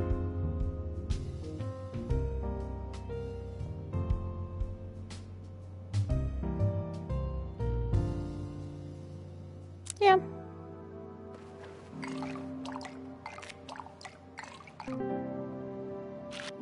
There you go. Take the drink. Festival takes the edge off, as they say. Quickly downs the rest of the drink. He does not savor the taste, nor does he shudder from the sudden hit of alcohol. So how are things? How do you think, bartender? I can't think about anything with that damn producer Lawrence Sullivan without him rambling on and on about his insufferable family and legacy. The props master Reese barely speaks, and every word they say drips with contempt. The feeling is mutual at this point. Effia, the stagehand, dances around me with her labyrinth vocabulary. Labyrinth means like a maze. She taught me that. She shouldn't be so arrogant. I'm speaking my third language after all. Is there a law written somewhere that all amateur writers have to be so full of themselves? Probably scribbled on a notepad, yeah. All the while, Olivia Carmine has still not responded to my summons for a testimony. They say if you look at something long enough, you fall in love with it. I might as well consider proposing to her manager, but that's all I see every time I try to reach that woman. And with that final complaint, the tension finally seems to leave his body. Alcohol and the act of venting his frustrations are having an effect. This has been one hell of a week. Sounds like it's going solo has been rough. Yes, well, it's not been a fair challenge for a single man to take on by himself. I feel like I've been set up to fail. Why am I telling this to you, of all people? How about you go back to playing with your liquor bottles while I go back to interviewing these buffoons and solving the case? Sure. You came to me! With reluctance, he gets up from the stool, slightly swaying as the alcohol hits him. Godspeed, Hugo. Alright, listen to their conversation. Hey there, hello again. Remember me? We helped the man who was stabbed on the stage of the opera. You yelled at me? Of course I remember you. Hard not to. I can't say I blame you for trying to help, even though you were useless. Most of the audience just sat there gawping. I know it was bold of me to act, but I can't help but worry I may have made things worse. You didn't make things better or worse. You didn't really do much of anything, but one like that was always going to be fatal, so don't worry about it too much. I see. Poor guy. Did you lose your job because of my stunt? Reese almost smiles. I was fired, of course, but that had nothing to do with you. Sorry to hear that, old fellow. Sorry to hear that, friend. What are you going to do now? I haven't decided yet. My skills are in demand, of course, and my reputation hasn't taken too much of a knock. I'm free to choose my own path now. Look at disbelief flashes across Killian's face. You can't tell whether he's confused or realizing something.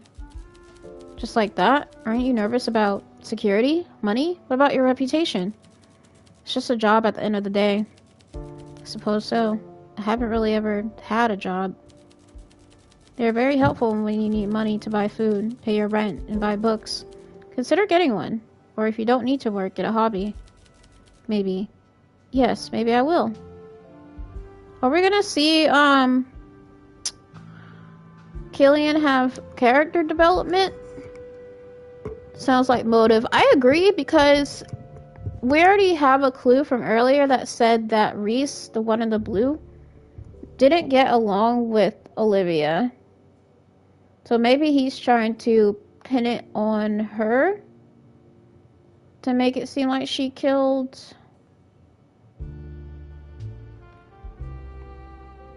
her co-star. But they said that the the plays are usually seems to be written by a woman. At least that's what Vincent said. The only woman left would be Effia. I don't know. Here I am again. Hello. Never sure what kind of topics to discuss. People are so different. What are drinks that you like? Something cold and bitter and dark as night, of course. I want to assume. I was only joking. I like something fresh and not too strong, please. Maybe a little sweet. What'd you say? Gets both his superiors out of the picture. Exactly. Not too sweet. I mean, fresh, but not too strong.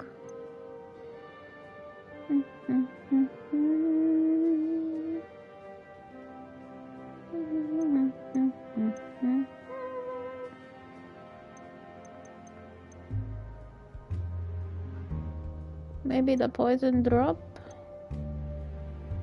Or the femme fatale? I don't know, man.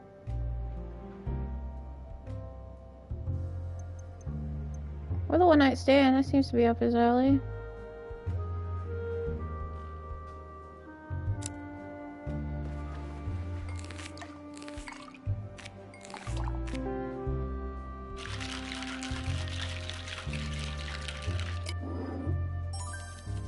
Tastes like liquid with melancholy.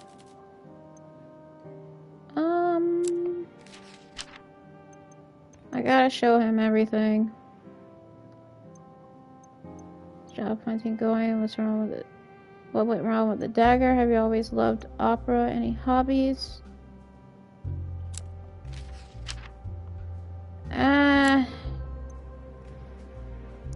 You ever heard of Gale de Winter? Talented writer, a bit melodramatic for my taste, but they have a real knack for macabre. One can only hope they'll branch out to more interesting subject matter than romance someday. Do you know who they might be? No clue. Can't say it really interests me either. Lawrence probably know. The two work closely together. Thanks for the tip.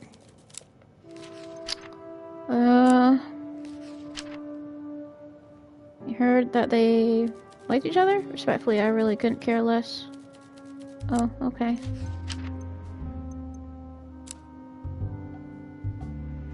I heard that he, visited the prop table. He was right, I didn't see Stavros at the prop table during the performance, although I'll admit I was not as vigilant as perhaps I could have been. Say what you want about Stavros, but he was always very responsible with his props. I didn't have to watch him like a hawk. Interesting. I heard that y'all didn't get along. Wanna tell me about it? You can hardly blame me. One can only tolerate so many Easter egg hunts, trying to locate props that were carelessly discarded, all over set before losing one's patience. She didn't respect me, my work, or my time, so why would I respect her? The way I see it, you earn that sort of thing. I always knew Lawrence would take Olivia's side, but I'd sooner die than bite my tongue. Take her side? Nothing. Doesn't matter now. I've moved on. What the hell?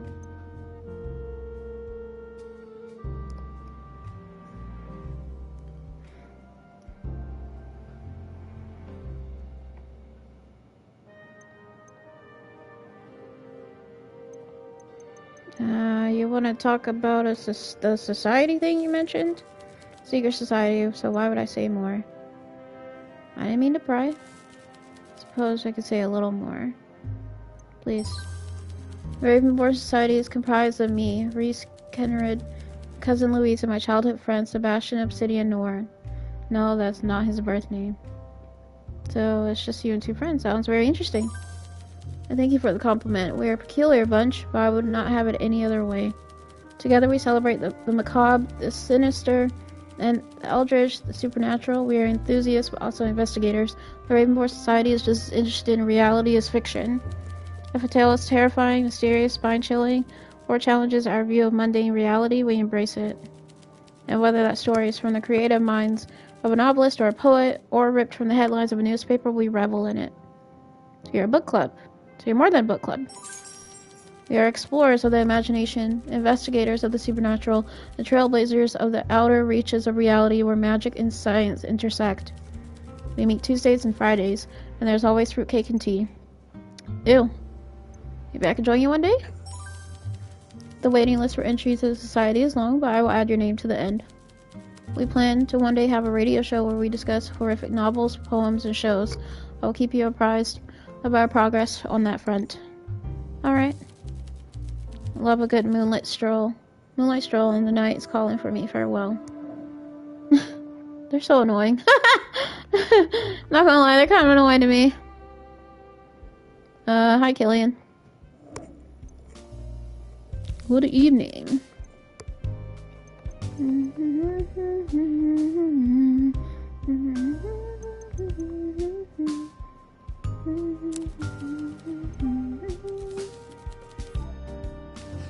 Alright, his favorite is the mint punch. I do want to get him a bit more intoxicated than that, so maybe a 4, which would be none of these. There should be none of these.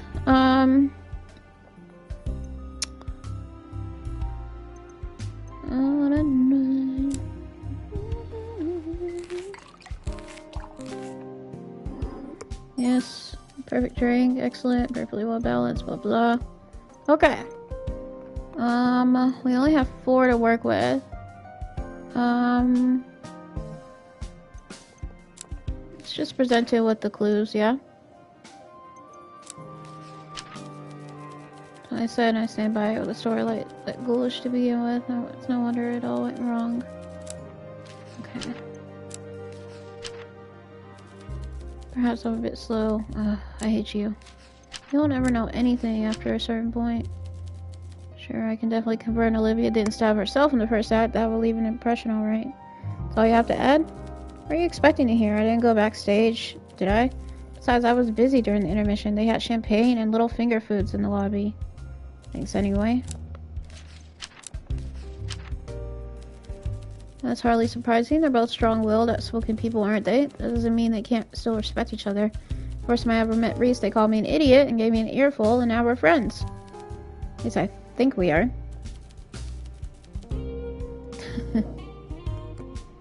Alright, let's talk to Effia. Effia?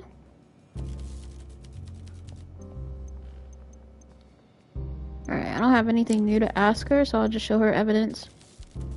I really don't remember what you like, to be frank. I remember she said something about fruity or tangy or something.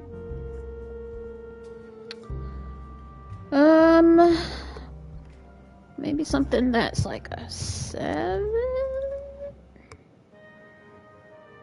Something with a bit of spice. I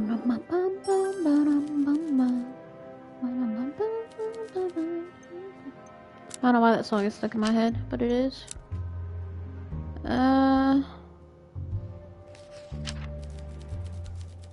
There's little known about enigmatic writer, but I would never consider that a problem. Art speaks for itself, doesn't it? I hate you. I hate when people don't really say anything. Not sure I'd take my theater criticism from a young man dressed like a smoked salmon. Can't argue with that. You want to tell me more about the table? Oh, okay. Heard they didn't get along. Yes, that's what I said.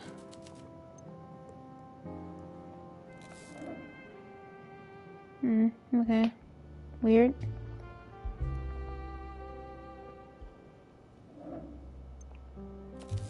Hello. I don't know. You have so many questions. What sort of drink do you like? I'll tell you that last time you look for a drink, it just utterly defines me. Of course. Excellent craftsmanship. A drink that shows ambition, passion. A drink that makes one weep with its many complexities. Something strong yet bitter. Warm yet frosty. Strong, bitter, warm, and frosty. Strong, bitter, warm, and frosty. I can only think of the cold winter. But he said warm and frosty. That's so confusing to me.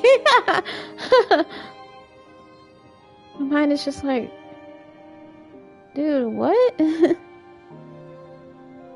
Alright, well, I'll give it a shot.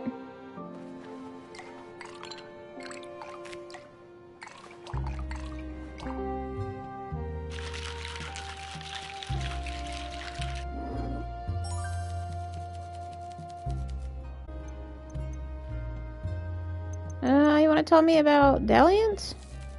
Dalliance was the culmination of my life's work, my magnum opus. I worked for years, selecting scripts, assembling the perfect cast, securing the funding and support I needed to craft my masterpiece. So now it's over, will you retire?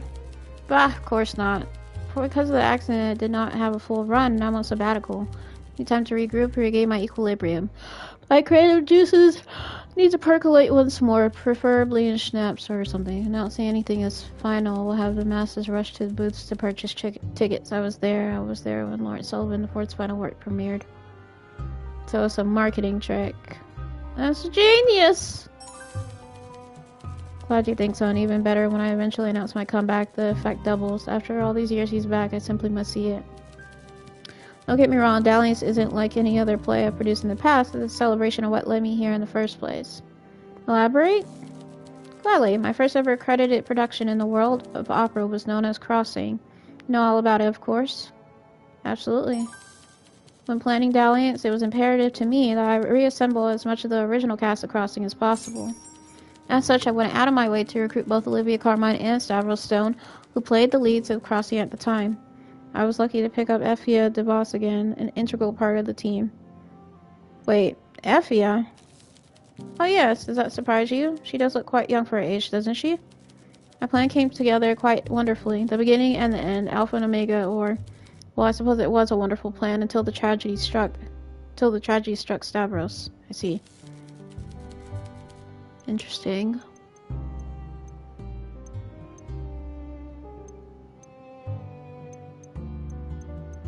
Yeah, tell me what was like working with them. I can be frank with you, very much like trying to mix oil with water. As I'm a veteran in this wonderful industry, I've seen many fair share of clashing egos and divas, storming off in a huff. These experiences pale in comparison to what was going on between Stavros and Olivia. They managed to keep things somewhat civil, in my presence at least. It was always very tense, though. Really? Effia was to be believed, however. She heard both leads in a shouting match, spouting colorful profanity at each other not too long ago. Don't look into this too much, dear friend. It is all quite common in the industry. I'd be more unnerved if there wasn't any backstage drama. Thank you. Okay, well, I need you to, can you talk to me about some of this stuff? My answer is correct. I sent it to the makeup chair at once. Hercule has no need for props in the second act, and he was looking dreadfully pale. To be expected, perhaps, with the stress of opening night and his grand soliloquy coming up, but rather unbecoming of the sun-kissed Adonis he was meant to be portraying. I think that's what it said. Interesting. Alright, those two didn't get along. Situation with Kendra, yeah, it's all quite unfortunate, isn't it? What's going on with them? Oculum's razor, my good bartender, simply this conclusion. I don't know what that is. It's not easy for me to let them go. I really did lose sleep over it, but I'm willing to make sacrifices, such as the responsibility of a producer. So you fired Reese. Must you use such crude terminology? Did I shoot someone from a cannon? Did I fire a bullet into someone's heart? No, it was a simple matter. The constant arguments between Reese and Olivia about professionalism forced my hand, I'm afraid. Dalliance relied on a core troupe of 4 creative geniuses. Reese was not part of that group, and to ensure Olivia's collaboration in the future, I would not risk anyone dispelling our magical creative chemistry, not even Reese, an otherwise skilled prop master. They were informed that once Dalliance completed its run, they would be released from the contract. I could not in good conscience give them a positive reference, but I wouldn't blacklist them either. Very difficult decision, but not an unusual one for a producer to make. Part of my job is to protect the talent. The labor is a big part of the show, but the talent is the highest import. I see. Okay, so he's gonna leave. So what I find interesting is that I kind of suspected that it was Reese anyway because of how he responded about the murder or whatever. So I think it's kind of strange that he just kind of was like, well, I'm not gonna be too upset about what happened. Like, it's just a job. Odd response for someone who's supposed to be like part of the stagehand or whatever. Alright, he likes a wake-up call or a cold winter, so let's make him a drink.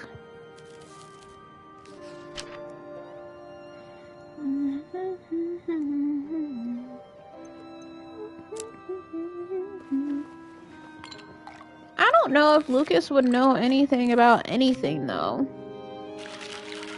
Lucas and Bjorn seem like the people who would know the least about anything with this doggone case. Did you hear about the embargo on Janine coffee?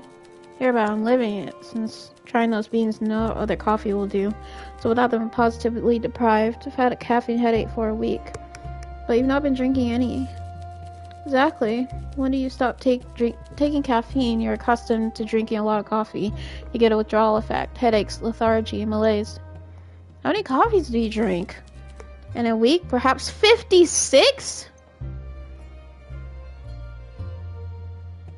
That's 8 coffees a day! You work with me at the bank, my manager would need an adding machine to calculate that, not the sharpest anymore. It's a lot of coffee, though. It is indeed. And without it, finding my focus, my energy, my ability to survive the day is much reduced. Moderation is key. Cutting down will be good for you. If something is worth doing, it's worth overdoing. Moderation is key. Oh, damn. I didn't mean to do that. Damn, I'm sorry. Sounded like Reese. Are you two friends? Met in the Gothic section of the library. I'm friends with anyone who shares coffees and conversation, especially if they loan me at the very best, the most chilly, macabre horror novels. I didn't mean to upset him. Damn, I'm sorry. Let's do that convo over again.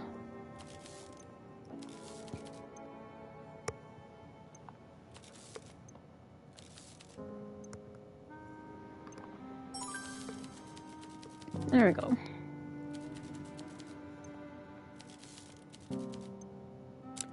Alright. Let's talk about... You ever heard about these two button heads?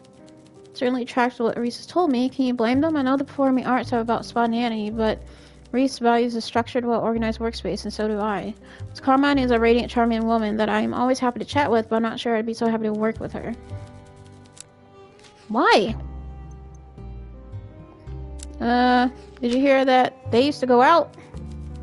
I don't think you should be telling me this. You suck. Did you hear that he was fired? How shameful of him. Shouldn't it be a director's job to ensure things run smoothly? He should have mediated or something rather than taking the easy way out and sacking poor Reese. Okay. Alright, Bjorn? Evening, Bjorn?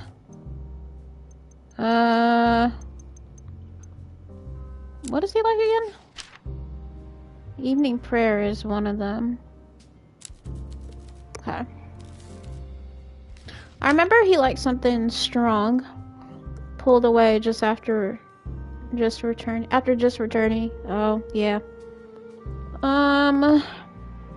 Shyster. Let's do this one. Ah! Hate it when that happens. Just starts going backwards because... And... did you know Stavros? I knew him. Don't know anything about what happened on stage though. What's he like? Nice enough, kept himself. His intricate work on those little metal latches he made in the workshop was very fiddly. Not like me with my mallet. Wait, he worked with you? He worked same place as me, different departments though, different types of metal work. Though it was always clear when we came from different worlds too. What do you mean? Put it this way, I once told him I grew up in a basement and often went hungry. He didn't say anything, just stared at me. Fair to say, I don't think he ever lived that way. Interesting. So, Stavros was a metal worker. He didn't seem like the sort that would enjoy metal work, but he was quite good at it. Did you talk often? Sure, we would talk between shifts. I wasn't close with him, and he was quiet, but I like to help out folk like him. Folk like him? You know, people who have fallen into this way of life. We're not all born to be grafters. Some of us have to learn the craft. He was an outsider, but there's a lot of outsiders in the plant. Anything else? Aye, he wasn't well liked, and even I didn't warm up to him, not at first. But I don't want to speak ill of the dead. No one deserved that fate, killed on stage like that. Still, I can't shake the feeling he wasn't always honest with me. He held grudges, and he would talk about the people who screwed him over, but always in these vague terms. He held a lot of anger in his heart. Not sure I want to talk about this much more, you know? Lucas has been going on about it all night. I know he could just talk about anything, but for me, some subjects make me too gloomy. Alright. I do have to show you this evidence, though, not go in front.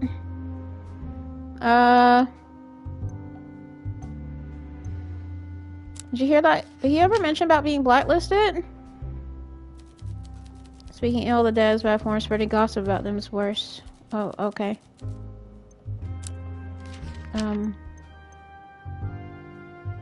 I'm not spreading gossip, per se.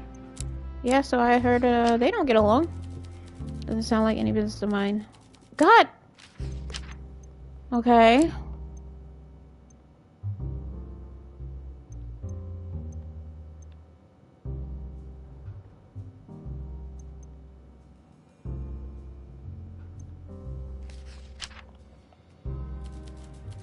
I don't know much anything. You suck, Bjorn. You suck. Elena! Mako's favorite character. Certainly something to be said for coming full circle in one's career. I'll admit I'm rather surprised to see Afia DeVos on that list, though. Why would a mere stagehand have been exactly crucial importance, and why are they calling her an integral part of the team? I wonder if there's more to it. You know, okay, that's what I thought too, because I was like, why would she be important? A serious fight? Be very damning indeed. You better get to the bottom of it. We need to find out what it was about.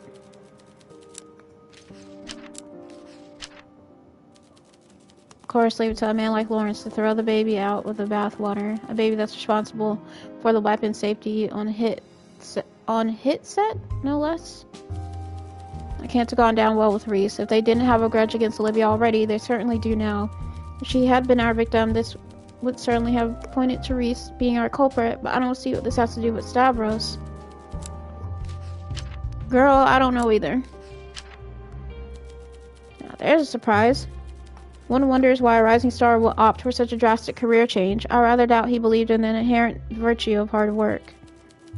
Not sure this means anything but get work uncovering it nonetheless. Information is exactly why we interrogate civilians. Sometimes they surprise you. That's it for now. I should get back to work. I do need to talk to Hugo, unfortunately. Bartender, detective? Can you, like... Can I, like, tell you some stuff? Like, for real? Yeah, I thought Reese was a sacrificial lamb getting sacked to shield the theater's reputation, but no. Apparently they're already out the door. It would have been great to find out myself in the hours I had to endure Lawrence's inane chattering. Well, now... You know now? Don't get cute with me. If I were Reese, I'd certainly despise Olivia and Lawrence for this. But I fail to see how it involves Stavros in any way, even if he stood idly by. Surely he would not be the prime target? What do you want? Okay. They fought? I think I'm unaware that two squabbled. Olivia clashed with rather a lot of people, from what I've gathered, sorting through all their petty drama at work, shaving years off my life as it is. Okay. But the one Effie mentioned sounded serious. I hear all about it before long. It won't be from you. Why is he such a douche nugget to me? There was drama and petty squabbles. It's bickering between Carmine and the prop master. Any importance in this murder investigation? Sure, bad blood can be a strong motive, but last I checked, both of them are still alive. Although you could tell me Kenra is a vampire at this point, I'd be tempted to believe you. Okay, Okay, I don't see how him working with metal is at all relevant, nor should it concern you. Unless anti-worker sentiment was a factor. Was he involved in any past union activity? Best to take a note. Somehow I don't think that's it.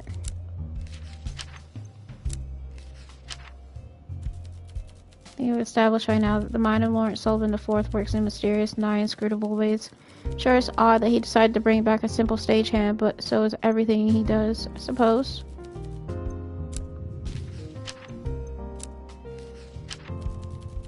If Olivia was unharmed, then the weapon could not have been introduced before the number in Act 1. I admit I had not realized that.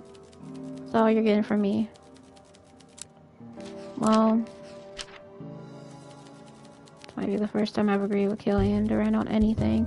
Never gotten to the point in melodramatic tragedies like this. That being said, I don't see how this is relevant, unless you're implying that they decided to include a real homicide to spice things up in an underwhelming script. Sure hope not. That's it for now.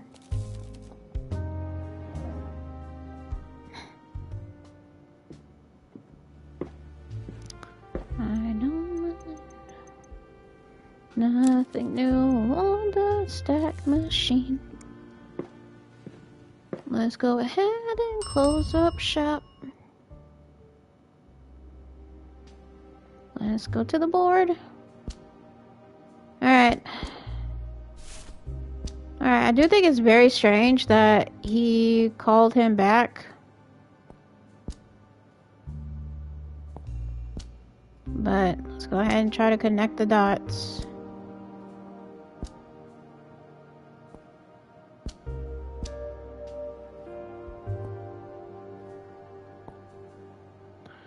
Alright, backstage fight. Working class.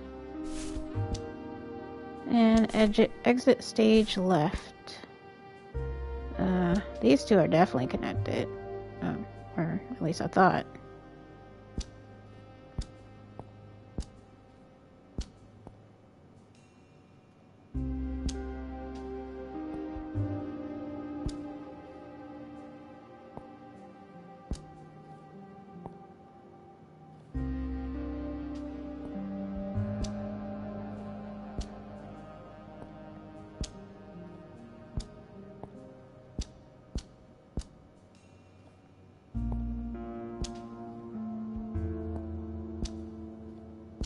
Do I have any hits so far? That's crazy.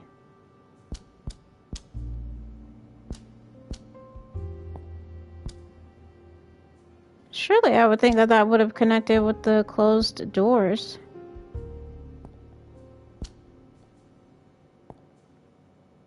Okay. Monsters come out at night.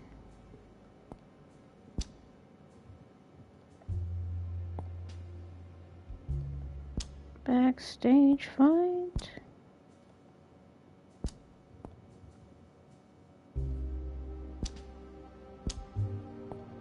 What the hell?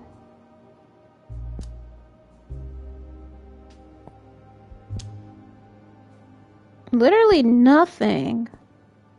This is definitely more difficult than any of the other cases so far. Alright. Where's Peter?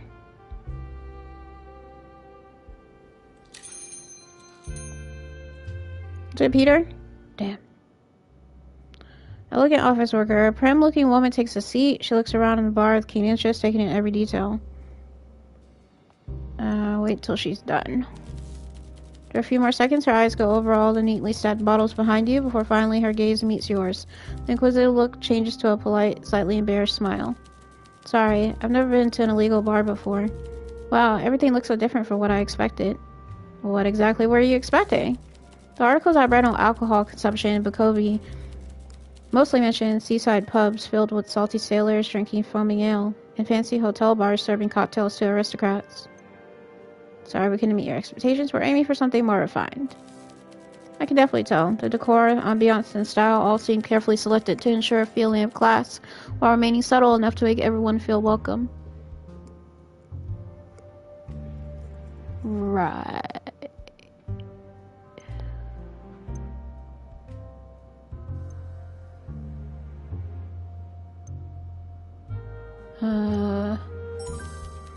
Thank you. I've always found it hard to sound natural when I speak. Lots of facts and too much information.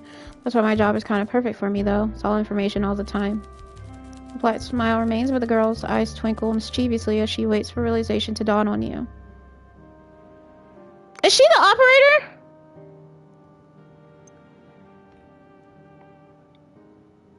Ilya? I told you I would come to visit. I was curious and wanted to see who had been using the stack at this place. And of course, I never had a proper cocktail before, so I'm quite excited to try one. What would you like to try? Gosh, I'm not quite sure what to order. What kind of flavors do you usually enjoy? Fine, sweet things very comforting. I'm not sure yet how well I can tolerate alcohol, though. Is that helpful? Okay. Before your first drink, please go easy on me, as they say. Girl! It's Ilya, y'all! That's crazy! I can't believe the operator girl is here. I don't know. I guess I wasn't expecting her to actually show up maybe this chapter or just kind of at all. And how sometimes characters be like, yeah, I should totally get here. Wonderful. I can't believe I used to be a non-drinker right up till this moment. It's not often I have the opportunity to explore places like this in the evening. I can get used to this. Who's currently operating the stack now? I encourage you to find that out. First-hand resources and personal experiences are so much more or less subjective than discussions over alcohol. It's all very nice. I look forward to future conversations either on the stack or in person. I don't go out much, obviously, but I'm gonna come back eventually. Bye-bye, Ilya. Oh my god, she's so pretty!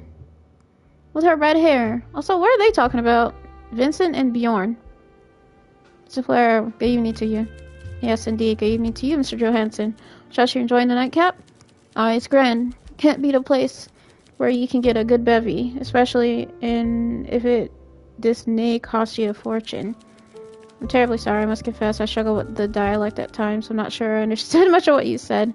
Oh, sorry about that. After a few drinks, the accent gets stronger. I'm used to talking slow and clear for people in Sara, but I forget myself after a few. I'll mind myself from now on. Oh, don't worry, he's nervous. They worry that having so many new people in the city will dilute our culture, but I think skilled workers are essential. You work in the smelter, correct? Not in the smelter, Mr. Flora. That would be a wee bit too hot, but I work with sheet metal. A vital job at the bank. Finance is also essential to the future success and prosperity of Sara. So you're both contributing to the future of the country, to different degrees, obviously. Tell me, what's your family life like back in Scotia? Are your mother and father still alive and together? My dad's dead. I mean, my mother is away with the fairies. She's not quite right in the head. She has some trouble with thinking clearly, but she's still my mother, you know? I do. Look, Mr. Fleur, I can see you're wary of me. You're worried I might cause a bother in your lovely bar. You're keeping an eye on Lucas, making sure he's not falling in with the bad crowd, but I keep my nose clean. Lucas deserves more than just someone who keeps their nose clean, Mr. Johansson. He deserves the very best company. Well, he's not getting the best Fleur, not the most refined, most charismatic literate, smartest, and certainly not the richest, but with me as the most loyal, honest, and gentle. I don't know what else to say. I don't need to say anything more, Mr. Johansson. I will take you at your word and keep my eye on you to make sure you live up to it. Fair enough. God damn. Bjorn just can't catch a break. First, what's his name? Lucas's shitty friends, Lucas's friend thought that he was a gardener. So he was ordered to go tend to the garden, and instead of stopping them, he did exactly that. And Lucas's friends, this is before he arrived, were laughing at Bjorn out in the garden in the rain, and Lucas told them off and pulled Bjorn, and they left. And when they got home, they argued, and Bjorn was like, it was just a prank. It was harmless. And Lucas was like, no, they're not good friends if they do stuff like that. So, yeah, man. This is a lot.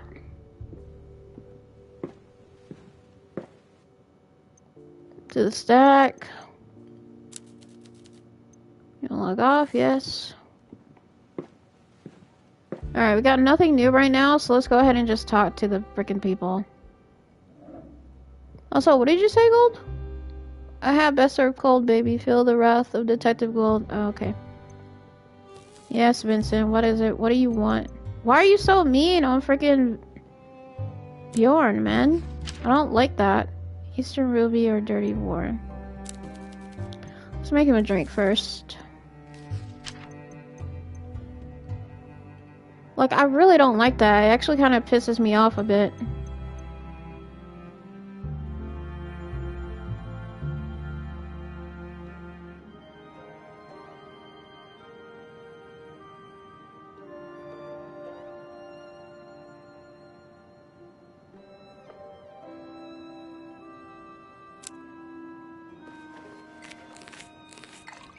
I feel like Bjorn just can't catch a break. Because, like, also his brother, the one I recommended to stay with him, he stole their month's savings and spent it all in a couple days.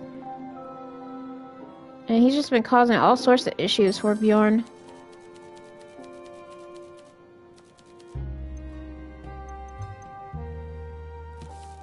Why in the world would I leave the greatest city civilization has ever built? I see your point. Glad we agree, it's a wonderful place. The pinnacle, although I confess the city has gone downhill of late. These blasted politicians seem dead set on plunging us into another war.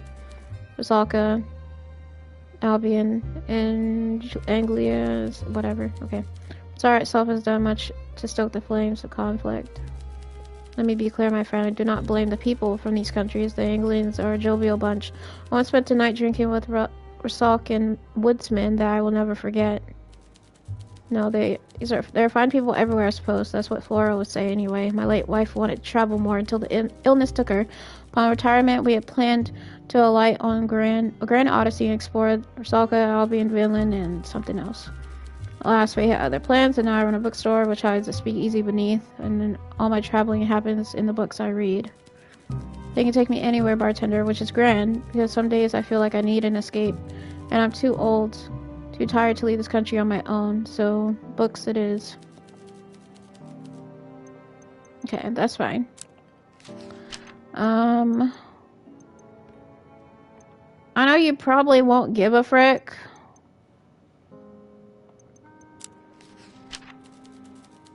Really come as a surprise to you that the boy is a shameless Philistine. Killian Durand is practically the poster child for saying that money can't buy taste. He wouldn't know good art if it hit him in the face. I don't think I can argue with that. Alright.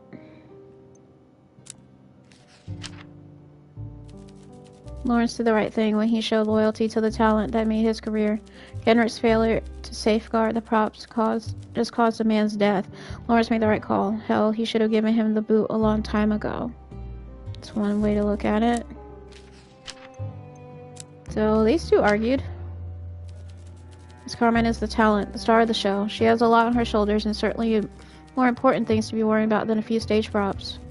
If you ask me, Kenrich should have stopped squabbling with her and worked on their inflated ego instead. It's clear whose side you're on.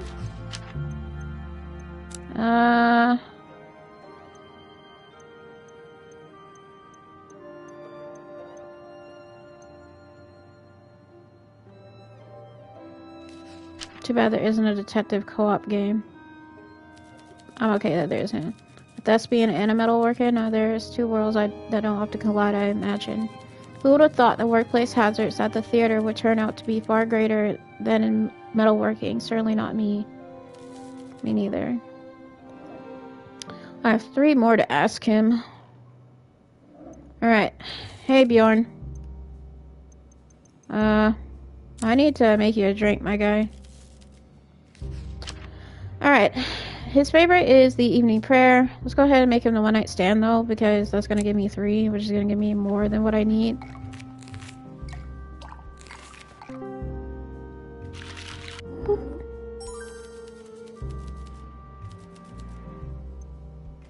Alright. Show him some of these clues, yeah?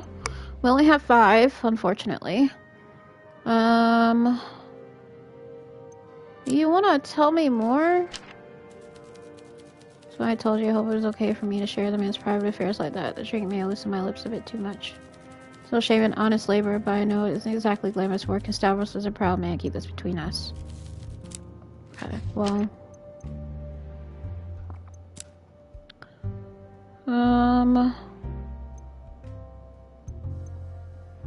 Is this a new case? It is. I failed the last one. Typical guys like us, our folks rather, are always the expendable ones. Sure, they're better off taking their talent somewhere they'll be properly respected. The only reason why I failed it, though, is because I didn't have the motive as to... They said the evidence I had didn't describe the motive as to why Wendy did what she did. Which I don't know how. We're seeing her, not surprised to a clash. She didn't leave much oxygen for other people, does she? Stavros was a quiet sort, but I could tell he thought very highly of himself. He must have resented that.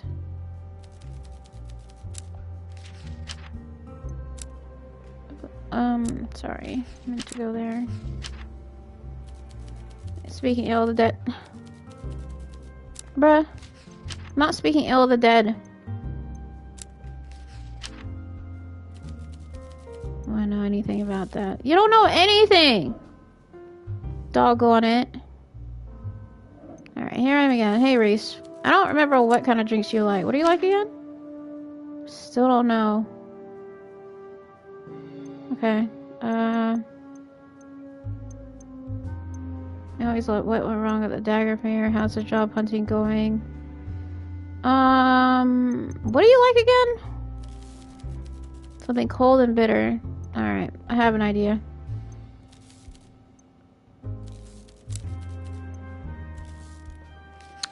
Cold and bitter. So, let's try a cold winter.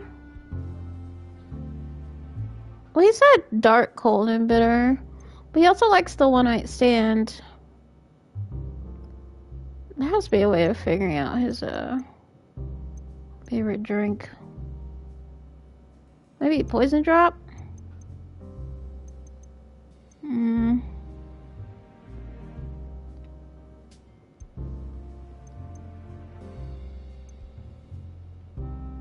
He seems to kind of like fruity drinks, though.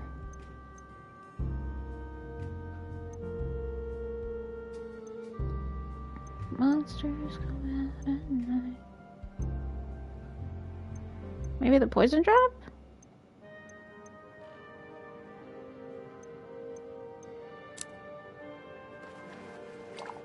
I say maybe the poison drop and I make him a completely different drink.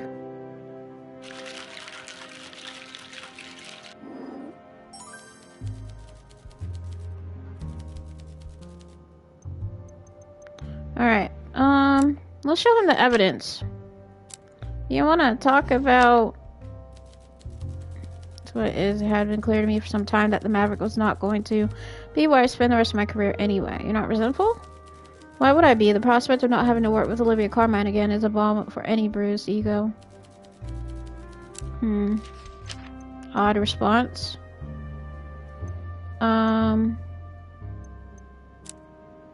Heard they fought backstage. It's incessant, really. Do you know what their fight was about? No clue. I tuned out their childish bickering long ago for the sake of my own sanity. Yes, Effia. Thanks, I guess.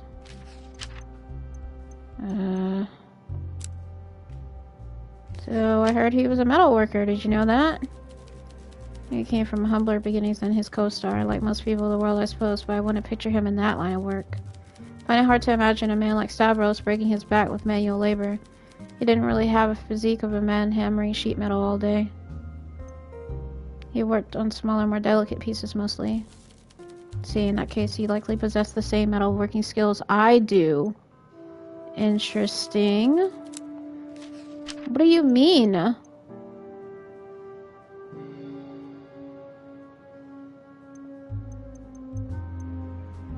You have any hobbies? Vampires.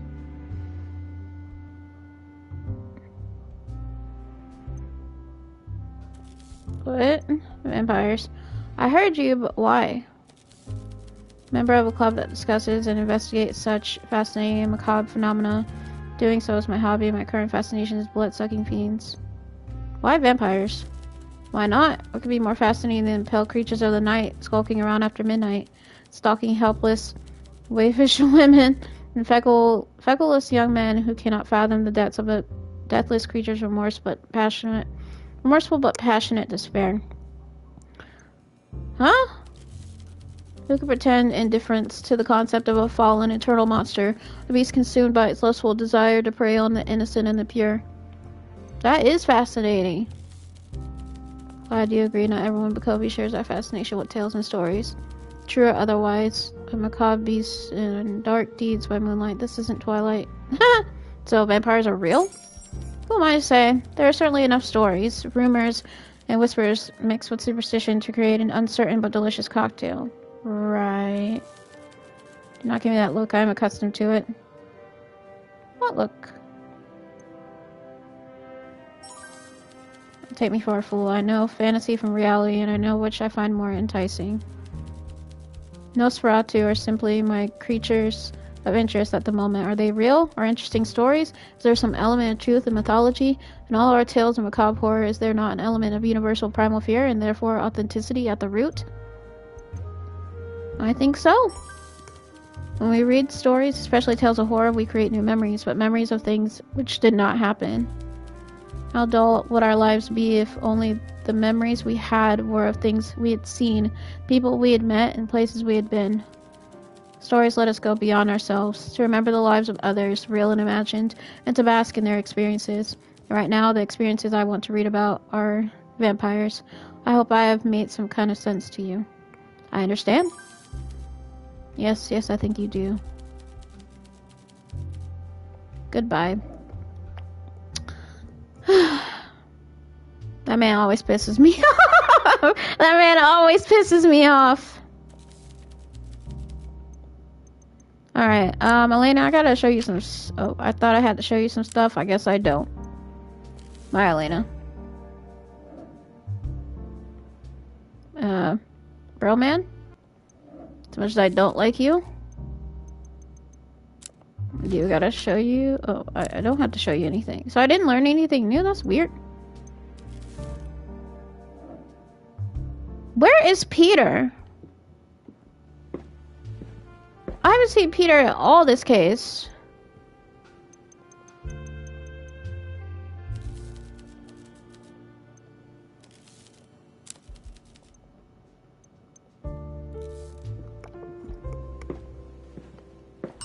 Alright, that was kind of a waste of a day, I feel like.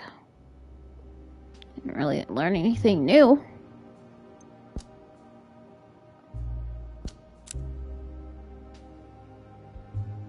It's kind of crazy. Alright. I'll do one more day.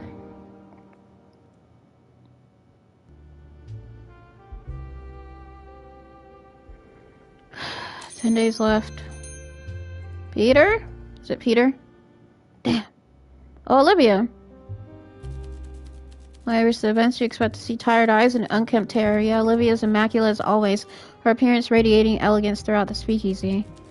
Good evening to you all. I'm certain you must have missed me. Hopefully things haven't been too boring in my absence. Good to see you back. Can't wait to discuss this week over drinks with you. Such a harrowing experience, like one of my radio confession stories. You want to talk about it? You alright? Of course I am. Why would I come here otherwise? Shall we address the elephant in the room? I know you want to hear about what happened at the Maverick. Absolutely. Perfect. So there I was, performing Penelope's flashback, and the character I play in Dalliance. I could really feel it, you know? Anger, resentment, sadness. I embraced it all as I plunged the dagger into my throat. But the emotions that I felt were very different from Penelope. Why was that? In my excitement, I had forgotten to take a prop dagger from the table. Fortunately, the goddess smiled upon me. I felt the presence of a dagger in my pocket in my dress. What luck. I must have left it there by accident during one of the rehearsals. I returned it during the intermission, but was unable to escape the snide remark from Reese, the props master. And the next scene, he picked up the dagger from the table. Precisely, if not for the goddess's protection, I could have used that one on myself. I knew all those prayers would pay off one day. Olivia's smile isn't quite right. She's a talented actress. Who knows what she really feels right now? It's a shame the goddess couldn't extend the same mercy to Stavros that she showed me. He is in her embrace now, I'm sure of it. Well, I rambled on long enough for one evening. I look forward to visiting you frequently for our regular drinks and chat. A bit of normalcy would do me good, don't you agree? Absolutely. Well then, we'll talk again soon. Toodles. Bye-bye. That's very weird to me, y'all. I'm not gonna hold you. That's super weird. The knife was in her pocket. It was in her pocket, and Rhys might have planted it. Not gonna lie, that's weird. Olivia showed up, and Olivia said that during her part in the play, that she forgot to grab a knife from the prop table, and she happened to reach in the pocket of like her coat or dress that she was wearing, and there was a knife already there.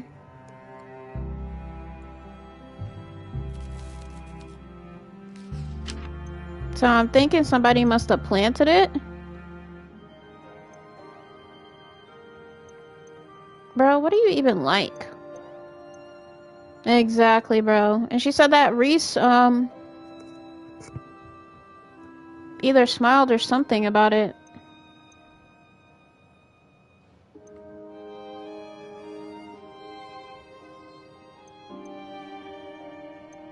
So yeah, it's just kind of weird to me, not gonna lie.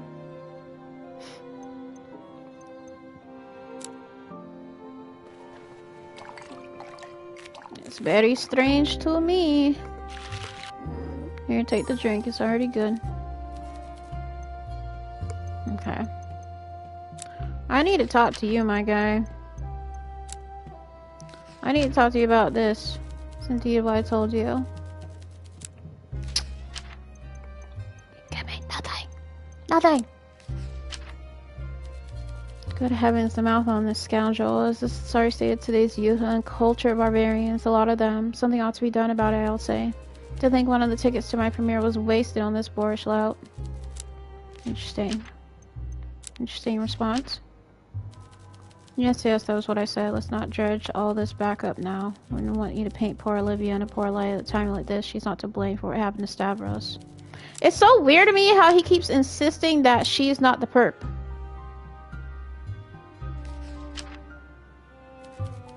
She did she? Always a resourceful girl. Not sure it was intentional. Oh, well, in that case, I suppose I pay Rhys to prevent these sort of snafus, don't I? Clearly they'd been slipping up. Is it any wonder that this tragedy occurred? It's so hard to find decent staff these days. Nah, that was a really weird response, bro. Killian?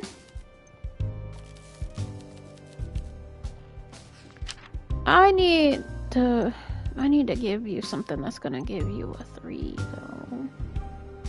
though. 6 is gonna be too strong. Maybe an ambush? But I want him to be a little bit more drunk.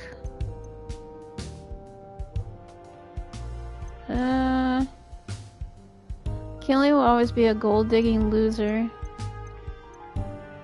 I kind of feel bad for Killian, though. It's weird.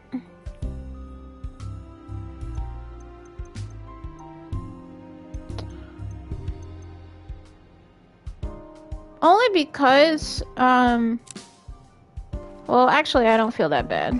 Because I had to think about it for a second, because I was like, oh, he lost Selena, but at the same time, it doesn't really matter. But because he was already like hitting on somebody else after that. Try to save Stavros. Can you tell me about the opera? Made a new friend. Not quite, but I do believe Rhys is quite impressed with me, and I'm impressed with him too. What a cool head under pressure. Really? I mean, why would they not be impressed by me? I'm a refined, charming, quick of wit, as witty as Rhys is. I keep up. Do not expect you to enthusiastically endorse all those qualities, but you could at least try to keep a straight face. Sorry. This is rather a point in making friends, isn't it? What do you mean? I mean, all my old friends and acquaintances seem to think I'm some witless, stumbling buffoon. Reese does not think that about me, though, I'm sure of it. It's not true. I want to make new friends. Perhaps they can get to know a new Killian. I believe every new person you meet creates a new version of you, a new version that they carry in their heads and hearts. Maybe the new Killian's a better Killian. So whether I make friends with Reese or you, or even the handsome girl that works in the bakery next door to the hotel, the one with the wavy blonde hair, I know I'll be creating new versions of me, smarter and better versions, free from my old habits. Maybe? Well, you kind of are, exactly. I was just trying to butter him up, though. I wouldn't expect you to understand, but trust me, bartender. This is a new Killian you'll see before you. I shan't be the bumbling, handsome man you knew before. Alright, my guy. I need to ask you about this stuff. Absolute scoundrel tossing Reese out on the street like that. Does he have any idea how hard it is for a young person to find gainful employment these days? Suppose the two of us are in the same boat then. Perhaps we can go it together. Lucky for Reese, I have a lot of experience with unemployment. I can offer up my wisdom. You tried to save Stavros. Can you tell me about the opera? I absolutely have to. No. Shall indulge you. Allow me to summarize the world's most self-indulgent, teeth-grindingly boring play any human has ever endured. Was it that bad? At one point I found a ball of lint in my jacket pocket, and I maintained my sanity by squeezing it between my fingers and imagining it was Lawrence Sullivan's head. And I did not think there would be quite so much singing in an opera. It was skin-crawlingly awkward. Frankly, the addition of a real-life murder was possibly the only thing that could wake up some of the audience members. I guess I'll laugh? I shouldn't joke, but I feel like if you can't laugh at these things with friends at an illegal speakeasy, when can you? Just give me the gist. Very well. In brief, Olivia's character, I do not remember her name in the play. Paulina, perhaps? Is not. Sings for about 40 minutes at the... Miserable. She was unlucky in love. Something about a horse. More unbearable singing. Then eventually we learned she killed her husband with the same dagger. So the main character dies at the start. And murders her husband at the end. Yes, but of course the scene plays out a little too authentically, and Stavros was stabbed to death. Well, Olivia wasn't hurt at the start. When she was stabbed? No. Strange that, wasn't it? I wonder how it all happened. Well, I'm sure Detective Mertens will figure it all out. Or more likely, Elena Ernest will swoop in and steal his glory. All I can be sure of is this. I will never be going to the opera again. The boring play was bad enough, but the real-life murder at the denouement was too much. Interesting. I do have some clues. Perhaps I'm a bit slow. You are slow. There was a fight. You're stupid. Hello? You're in a bad mood too?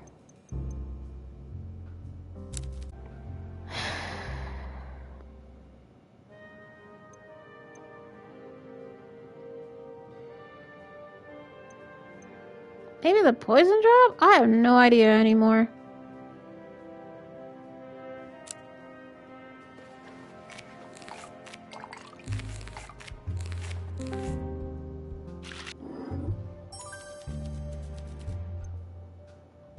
Alright.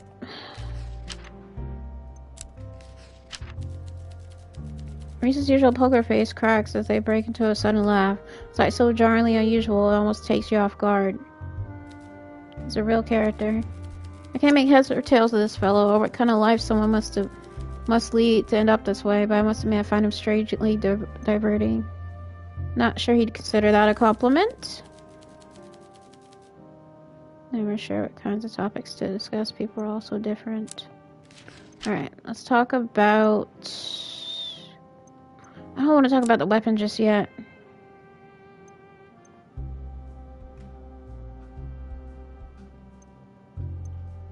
I gotta ask him anyway. Happens all the time. A small cadre of people, mostly men, hold the purse strings in the industry. A sour reputation with one of them can ensure you never work in this town again. Do you think it could have happened to Stavros? How would I know? I didn't keep up with him outside his work on Dalliance, nor inside it, frankly. What an odd thing to say. Suspect. Proper little sleuth, are we? Using big words and everything. Sorry, I was a bit rude. Endeavor not to take it personally. Alright, anyway, when Olivia returned backstage for a costume change, I saw nothing about her dagger to suspect malfunctions or tampering. Any chance she could have overlooked something? No. I'm never sure. Okay. Okay, that was weird, but alright. Look at my expression. Do I look like I know what you're talking about? Sorry. Sure, someone might consider her behavior to be quirky rather than a professional, presumably someone who doesn't have to work with her daily. Care to elaborate? As I said, the show must go on, and that means accounting for Olivia's inability to keep track of the props she has provided. Thankfully, I took precautions. Like? Simple. I made 3 identical daggers. This proved to be providential, as Olivia managed to pocket one and failed to return it during rehearsals. She ended up taking it home before returning it the next day. The night of the premiere, when I noticed she did not pick up a dagger before heading to stage, I was about to stop her. She might ruin the scene by trying to perform without a prop. Her light fingers proved to be a boon in the end, as one of the daggers was left in the pocket of her dress. Must be very chaotic working with her. Yes, not a problem I will have in the future, it seems. I see. That's weird. Why did you make 3? Nice and cozy in here. Hello. I need to get you kind of drunk. Alright. She said something like, quote-unquote, spicy. Olivia dead. No, Olivia's not dead. She's suspected for murder.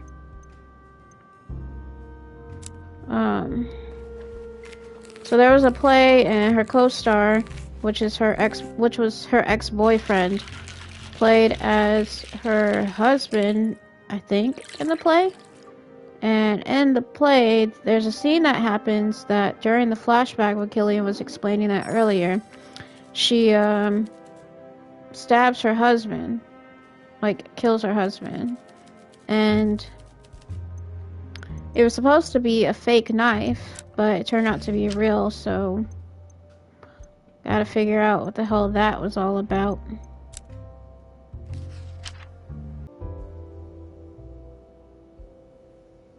Y'all, I am so sick of the stream today. It's pissing me off.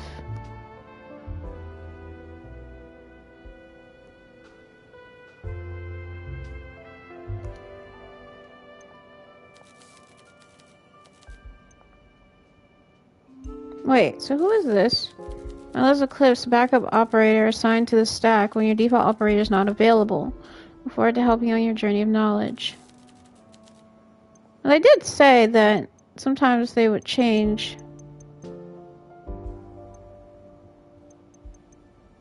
Alright. I'm gonna go ahead and, oh crap.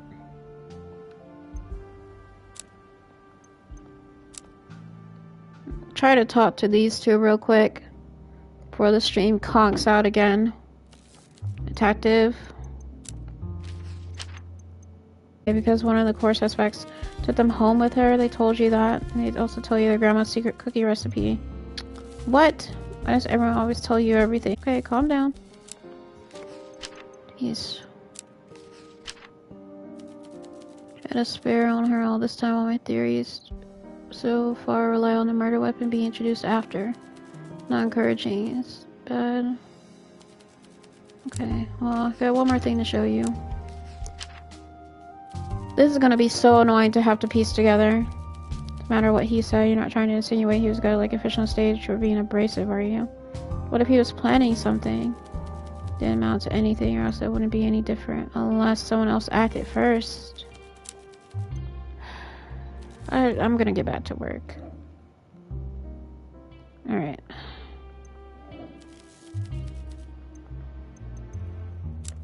Alright, Olivia, we got a few things. Elena, we have a few things to discuss. Kept a knife in her dress pocket for both our sakes. I'll skip over the part where I bemoan how responsible it is, prop master.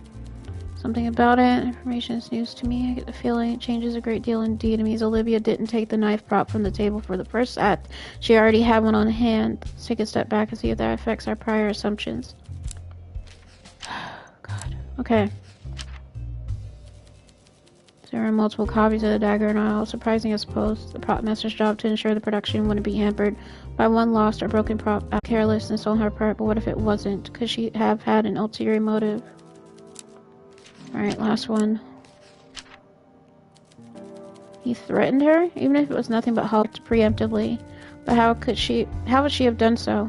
Could she have been the one to tamper with the dagger? Alright, well, we're done.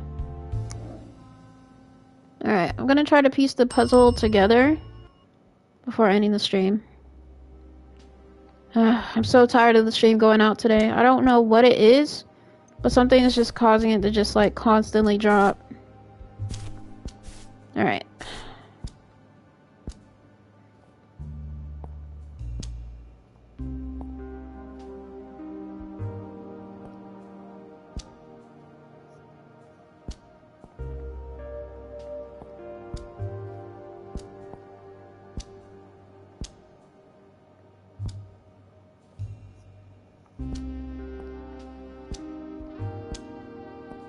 Really just kind of over it today.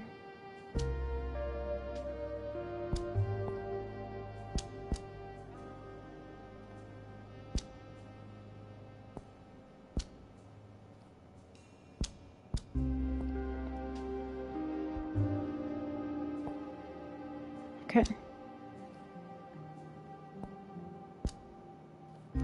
Like, I would think that it would connect to something. Okay. By a thread. The sabotage dagger was already put in place before the performance. It would have fatally injured Olivia during the opening number had she not used a spare prop carelessly left in her costume. Was Olivia, not Stavros, the intended victim all along?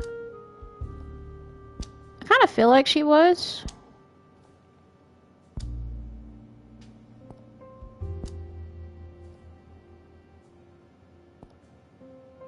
So I gotta check everything.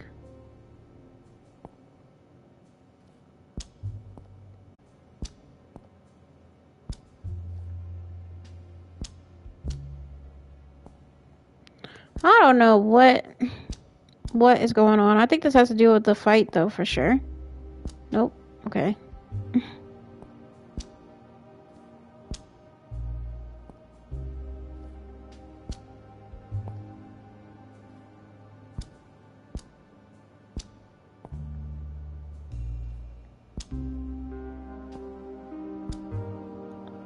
Maybe he was just pissed that he ended up getting blacklisted, but they said that he wasn't easy to work with.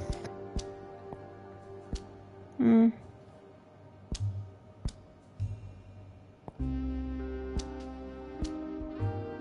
don't know, y'all. This case is challenging indeed. Alright.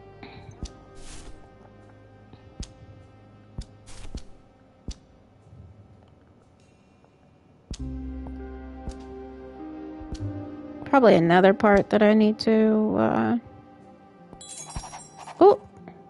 1,000 cuts. Was Reese aiming to kill Olivia, a perpetual thorn in their side, out of revenge for getting them fired? Probably.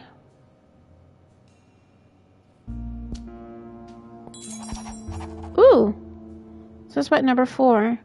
Since the prop was already open to sabotage before the performance started, Stavros himself should also be considered a suspect. Elena will want to know about this. Okay. Finally, with one clue connecting to multiple things.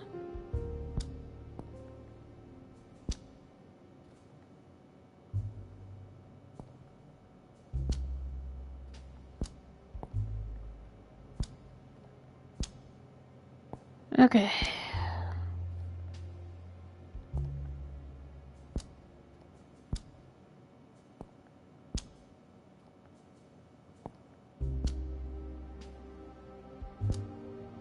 I wonder if I forgot to do something in the last case about Alina Dragos. Or if it was supposed to end up like that.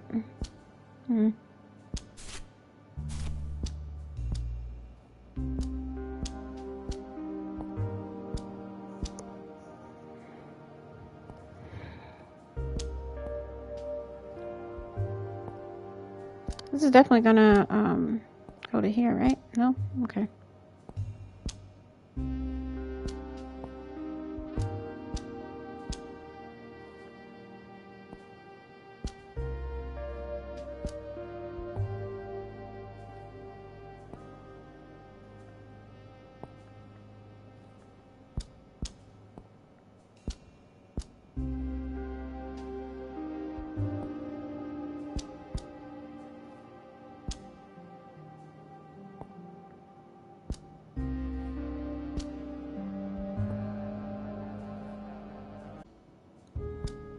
Yeah, I know we gotta try to connect this to every freaking thing.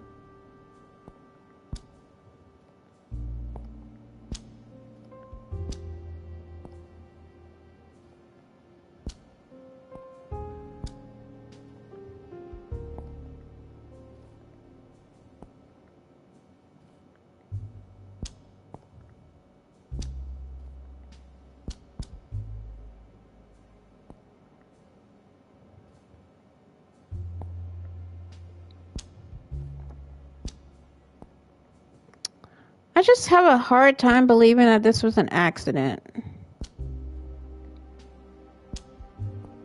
Alright. Alright, this is going to be a very good place to stop. Thank you guys so much for watching. Really appreciate you taking the time to watch my streams. If you missed any of this particular playthrough, the previous videos are located on my YouTube page, which I'm going to put in the chat.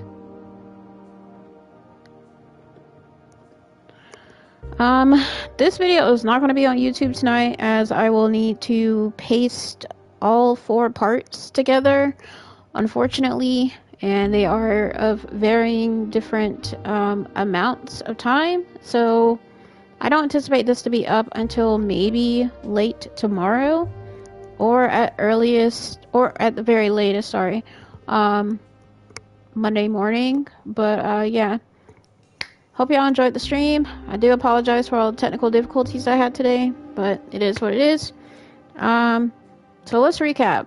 So there was a whole play with Olivia Carmine and her co-star Stavros Stone, and Stavros played as her husband. The two actually dated in the very first production together, and I don't remember the name of the play, but it was won by Lawrence Sullivan IV. And in the play, the more recent one, The Dalliance, Stone plays as Carmine's husband in a flashback, and she's to kill him, and come to find out she actually did. The knife she used wasn't a prop. It was probably disguised as a prop, and she ended up accidentally offing him, and we don't know if it was an accident or if it wasn't, but right now, the person who has know about metalworking, but what also bothers me a lot is the fact that Olivia took the knife home. So, but yeah, we'll talk more about this next time. I will see y'all in the next one. The signal's going out and stuff. Bye y'all, have a good evening.